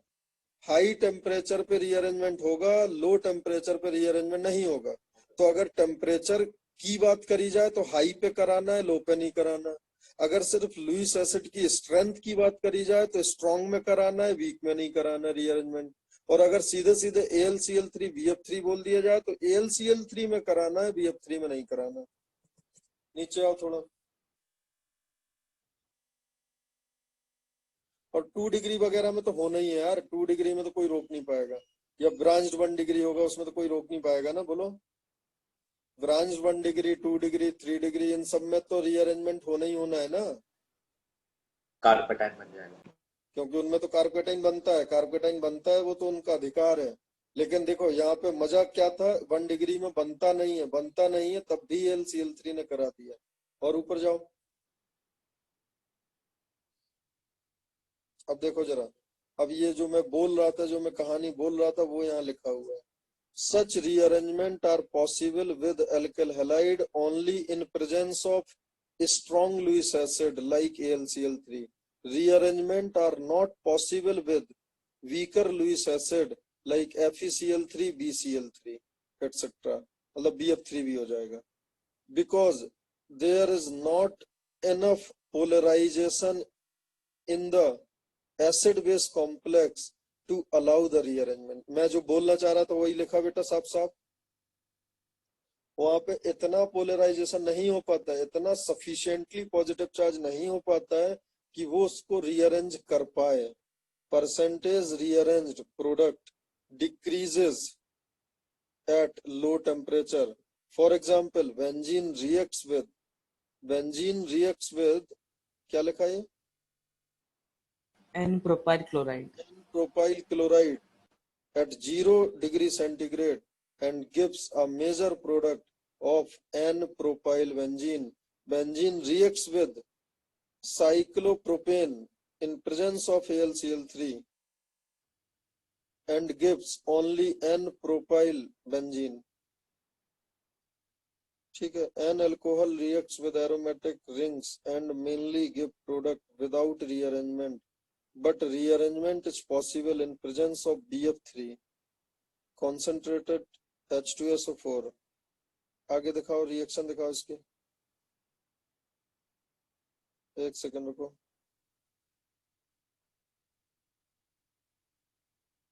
भाई देखो इसमें उल्टा हो गया,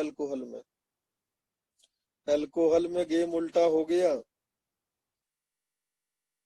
और अल्कोहल में अगर आपने AlCl3 डाला तो रीअरेंजमेंट नहीं हुआ, और अगर आपने H+ वगैरह डाल दिया तो रीअरेंजमेंट हो गया। बेटा समझ गए? जबकि एल्किल हैलाइड होता तो क्या होता, BF3 में रीअरेंजमेंट नहीं होता, Rearrangement. और AlCl3 में हो जाता। अब ये बड़ा प्यारा क्वेश्चन है JEE 2016 का, देखो जरा ये question. Among the following reaction which gives tertiary butyl benzene as the major product? उल्टा क्यों? बेटा एक्सपेरिमेंटल रिजल्ट्स। ओके। यार अल्कोहल खुद लोन पेयर है ना अल्कोहल में, तो लुईस एसिड जो अच्छा होगा वो अल्कोहल से ही खत्म हो जाएगा ना, उसकी कैटालिटिक प्रॉपर्टी, तो अच्छा है वो खराब हो जाएगा।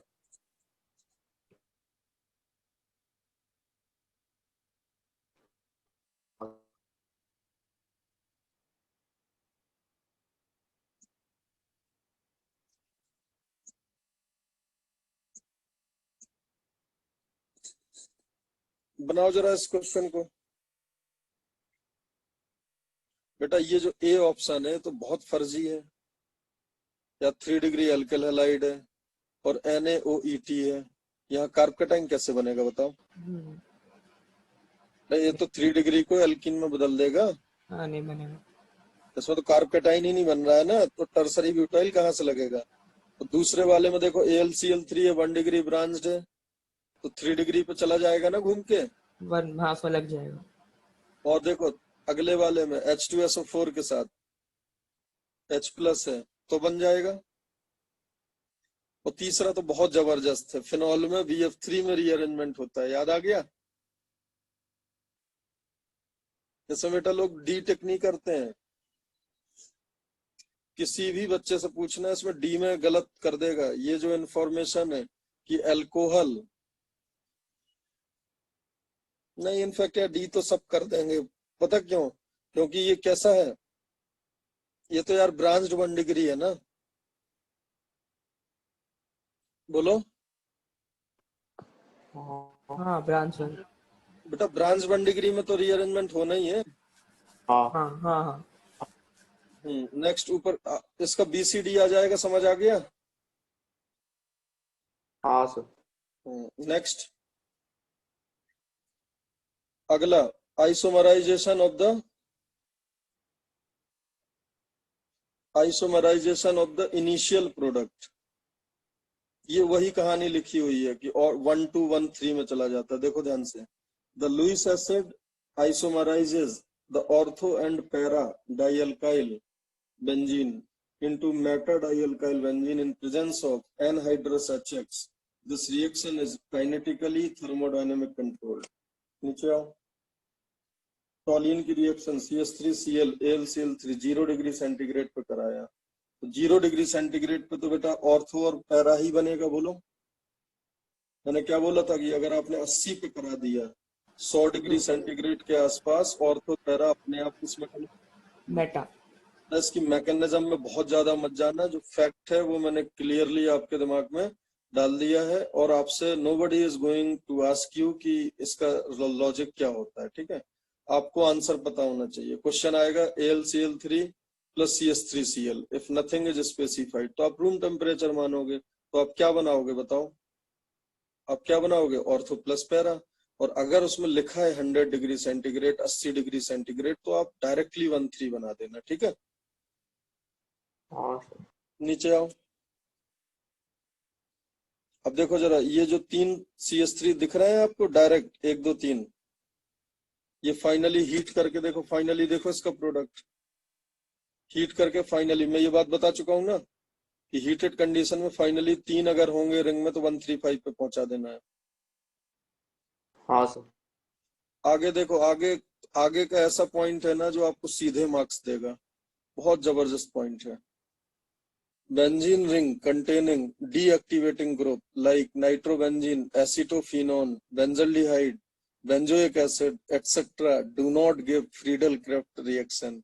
बेटा ये पता सीधे क्वेश्चन आता है एग्जाम में कि out of the following which will not give Friedel-Crafts reaction.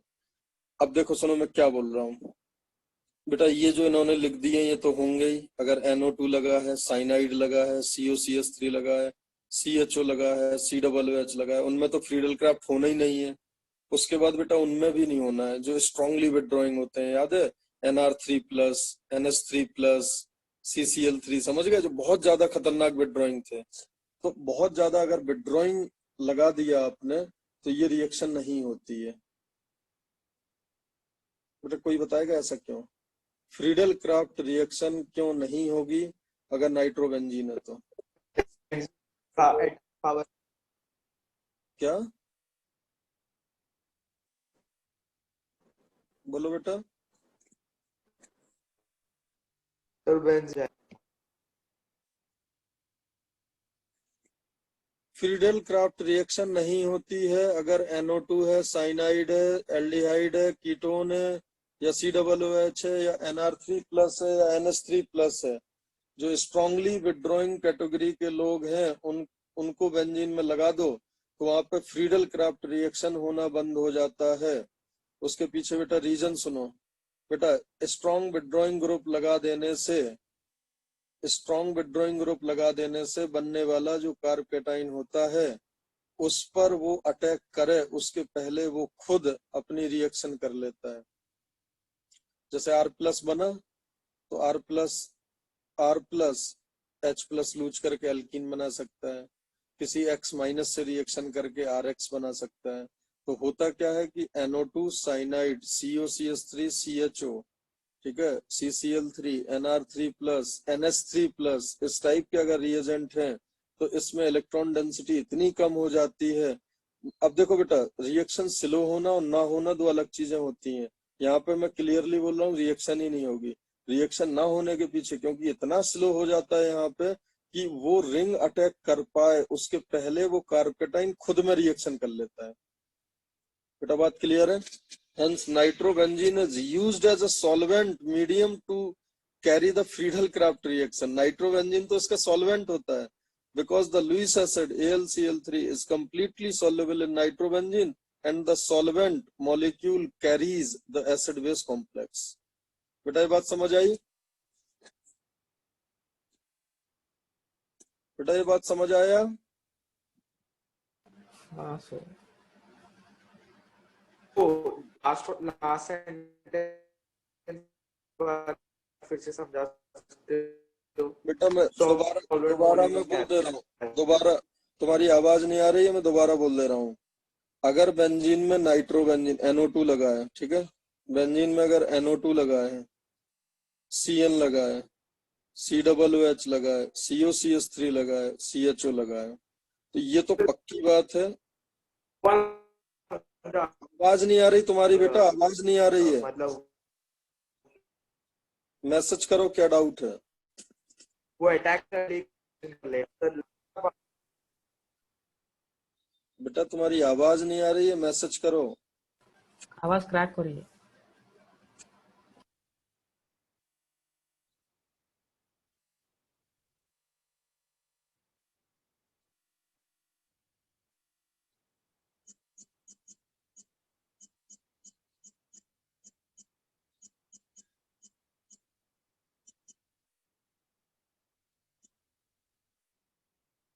बोलो बेटा, मैसेज करो या फिर। सर लास्ट पार्ट में नहीं समझा, ये समझा कि वो खुद में रिएक्शन करेगा। हाँ तो मैं वही तो दोबारा समझा रहा हूँ यार। मैं ये बोल रहा हूँ कि बेंजीन में अगर NO2 लगा है, CN लगा है, COCH3 लगा है, या फिर CHO लगा है, या फिर कोई स्ट्रॉन्ग विड्रॉइंग ग्रुप लगा है, तो ये बात तो पक्का है कि उसकी रिएक्टिविटी स्लो होगी। बट यहाँ पे बात ये नहीं हो रही है कि रिएक्शन स्लो होगी, यहाँ बात हो रही है कि रिएक्शन ही नहीं होगी। और रिएक्शन ना होने के पीछे रीजन होता है कि जो बनने वाला कार्ब कैटाइन है वो खुद से रिएक्शन कर सकता है ना, because carbocation H plus lose करके एल्कीन बना सकता है। वो किसी न्यूक्लियोफाइल, आउटसाइडर न्यूक्लियोफाइल से रिएक्शन करके RX बना सकता है, समझ रहे? तो वो R प्लस में इतना टाइम नहीं होता है उसके पास कि वो वेट करे नाइट्रोबेंजीन महाराज आएंगे और अटैक करें और फिर हम एरोमेटिक इलेक्ट्रोफिलिक सब्स्टिट्यूशन करेंगे। बेटा अभी समझ गए?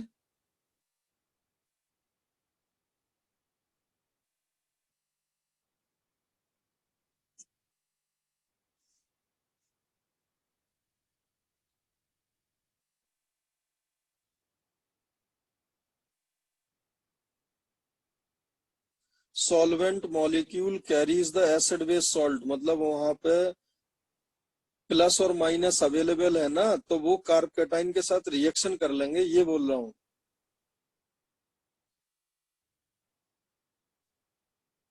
कार्ब कैटाइन बना, देखो सुनो, RX है, AlCl3 है, R प्लस तो बनेगा, R प्लस के साथ साथ जो कॉम्प्लेक्स बनता है तो उसको आपकी आवाज नहीं आ रही है। तो उसके यार नेट का प्रॉब्लम होगा ना यार। मेरी आ रही है आवाज, किसी एक को आ रही है? हाँ मतलब मुझे आ रही मेरी, है, मुझे आ रही है। हाँ ठीक है, तो ये रिकॉर्ड हो रहा है, लास्ट का 10 मिनट देख लेना तुम, ठीक है? तो मैंने आई थिंक ये समझा दिया ना। जो कॉम्प्लेक्स है उसमें दोनों पार्ट हैं, उसमें एक नेगेटिव पार्ट भी है, उसमें लुईस एसिड भी है। अरे AlCl3 भी है वहां, Cl माइनस भी है, तो बेटा Cl माइनस भी तो अटैक कर सकता है, AlCl3 भी तो एसिड का काम कर सकता है, तो जरूरी थोड़ी है वो नाइट्रोबेंजीन का इंतजार करे। तो अगर दोबारा जो काम की बात है वो मैं दोबारा बोल दे रहा हूँ, अगर बेंजीन में NO2 लगा है, Cn लगा है, Nr3 प्लस लगा है, NH3 प्लस लगा है, COCH3 लगा है, CHO लगा है, या फिर COOH लगा है, और तो फिर उसका फ्रीडल क्राफ्ट रिएक्शन हमें कराना ही नहीं है। क्यों? क्योंकि वहां पे दूसरी रिएक्शन होने लगती है, फ्रीडल क्राफ्ट होने को होता ही नहीं है ऐसा observation. Next, benzene rings containing activating group. अब समझो कितनी जबरदस्त बात है, डीएक्टिवेटिंग लगाने से भी नहीं होता है, एक्टिवेटिंग लगाने से भी नहीं होता है, ऐसा और किसी रिएक्शन में नहीं होता है बेटा ऑर्गेनिक केमिस्ट्री में। Benzene rings containing activating groups like NH2, NHR, NR2 etc. also do not undergo Friedel-Crafts reaction because the compounds are basic and form complex with Lewis acid। वो खुद बेटा जो RCl है ना, RCl के bond को वो क्यों ब्रेक करेगा बताओ? AlCl3 Cl को क्यों खींच रहा था? लोन पेयर के लिए। और अब यहाँ पे NH2, NHR, NR2 जैसे अगर लोग हैं तो फिर वो तो खुद लोन पेयर दे देगा ना, तो कैटालिस्ट की कैटालिटिक एबिलिटी को ही खत्म कर देगा, तो फिर ये भी रिएक्शन नहीं हो पाएगी। समझ गए बेटा? इसमें मतलब सर NH2 अपना लोन पे दे देगा सीधा। NH2 अपना डायरेक्ट लोन पेयर दे देगा ना, बिकॉज यार हाँ NH2 ठीक का है। लोन पेयर देना ज्यादा हाँ आसान है एज कम्पेयर टू क्लोरीन का बॉन्ड तोड़ना। Yes sir. हाँ तो NH2, NHR और NR2 ये लोन पेयर इजिली दे देंगे। तो अब देखो यार सीधी सीधी बात है कि अगर कोई स्ट्रांगली एक्टिवेटिंग है लाइक NH2, NHR, NR2 और साथ में आप एक और लिख सकते हो O-, फिनॉल नहीं O-, ठीक है। O- काफी अच्छा इलेक्ट्रॉन डोनर होता है। O-, NH-, NH2, NHR and NR2, ये पांच हैं रिंग में, फ्रीडल क्राफ्ट नहीं होगा बेटा। मैं ये नहीं बोल रहा हूँ स्लो होगा, मैं ये बोल रहा हूँ होगा ही नहीं। दूसरा, अगर NO2, CN, NR3 plus, NH3 plus, COOH, CHO, COR, ये 6-7 है तो नहीं होना है। इसके बाद जैसे क्लोरीन है तो वो बेटा माइल्ड डीएक्टिवेटिंग होता है ना, उसमें हो जाएगा, क्लोरीन में हो जाएगा, ब्रोमीन में हो जाएगा, आयोडीन में हो जाएगा, बेंजीन में हो जाएगा, टॉलिन में हो जाएगा, एथाइल बेंजीन में हो जाएगा, ठीक है। फिनॉल में हो जाएगा, फिनॉल में कई बार OCOR लगा देते हैं बेंजीन में, OCOR उसमें भी हो जाएगा, NHCOR में भी हो जाएगा। तो जो मॉडरेटली एक्टिवेटिंग और मॉडरेटली डीएक्टिवेटिंग है उनमें हो जाएगा अलोंग विद बेंजीन, बट जो स्ट्रांगली एक्टिवेटिंग और स्ट्रांगली डीएक्टिवेटिंग है उनमें नहीं होगा बेटा। होप आपको ये समझ आ गया होगा। देव तुमको समझ आ गया? तुम मैसेज कर सकते हो। तुमको आवाज आ रही है प्रणव? हाँ सर। अभी तुम्हारा क्लियर है? नेट सही हो गया? हाँ सर। तो वो तुम्हें प्रीवियस वाला समझ आ गया जो मैंने बोला? हाँ सर। नहीं समझ आया हो तो वो आप कुछ कह रहे थे कि हम उसको सोल्यूशन की तरह ही यूज कर देंगे, वो पार्ट नहीं समझ।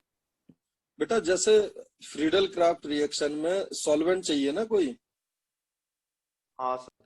तो सॉल्वेंट आप नाइट्रोबेंजीन यूज कर सकते हो, बिकॉज नाइट्रोबेंजीन इनर्ट होता है फ्रीडल क्राफ्ट रिएक्शन के लिए। हाँ हाँ हाँ हाँ सर, ठीक है समझा सर। वो कुछ बेटा ये सॉल्वेंट लिख ही रहा था रिएक्शन ना, करने एसिड लगेगा, बेस सॉल्वेंट कॉम्प्लेक्स। ही रिएक्शन करने लगेगा तो फिर रिएक्शन कहाँ से होगा, है ना? हाँ सर। तो बेसिकली वो एसिड बेस कॉम्प्लेक्स फॉर्म नहीं करता है। कौन? नाइट्रोबेंजीन? हाँ सर। हाँ, नाइट्रोबेंजीन एसिड बेस कॉम्प्लेक्स क्यों फॉर्म करेगा? हाँ सर ठीक है। अगला देखो ये क्वेश्चन जो है, बेंजीन में 3 मेंबर्ड एपॉक्साइड, AlCl3 डाला, O पे प्लस आ जाएगा, टूट जाएगा, A बना, A में पानी डाला, B बना, फिर बेंजीन से रिएक्शन करके C बना। तो देख लो ये तो आसान है, देख लो, अगर इसमें डाउट हो तो बताना।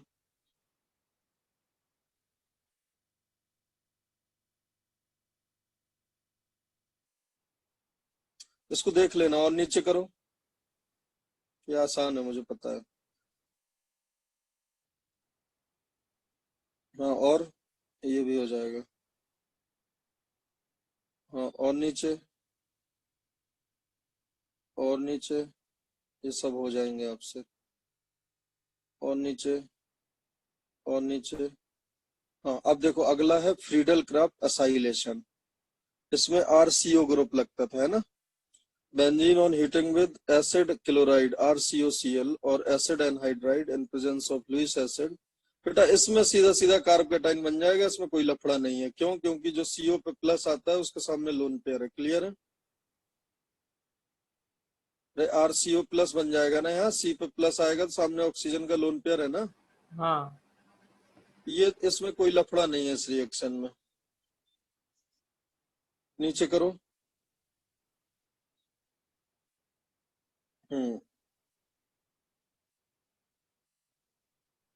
ठीक है।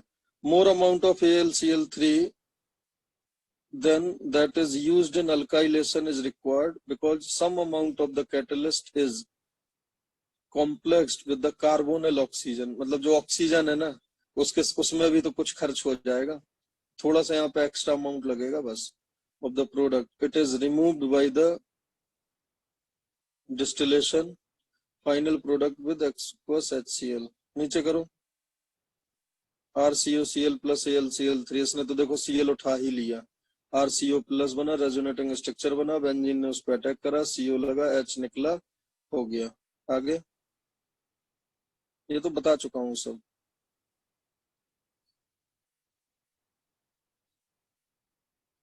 हाँ, Friedel Crafts acylation is possible with carboxylic acid in presence of Lewis acids और प्रोटोनिक एसिड। ठीक है, मतलब अगर H+ डाल दोगे तो H2 निकल जाएगा ना। तो अपन को तो RCO प्लस बनना मांगता है ना। आगे बताओ। बेंजीन में RCOCl plus AlCl3। ठीक है, फिर ZnHgHCl डाल दो तो COCH2 में बदल गया। ठीक है, ठीक है। तो तीनों देख लो एक बार बेटा, तीनों समझ आ गई होंगी, तीनों रिएक्शन देख लो।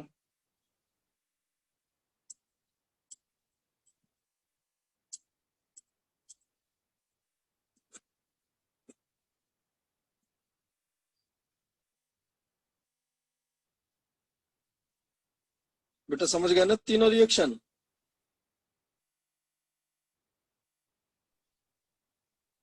बोलो।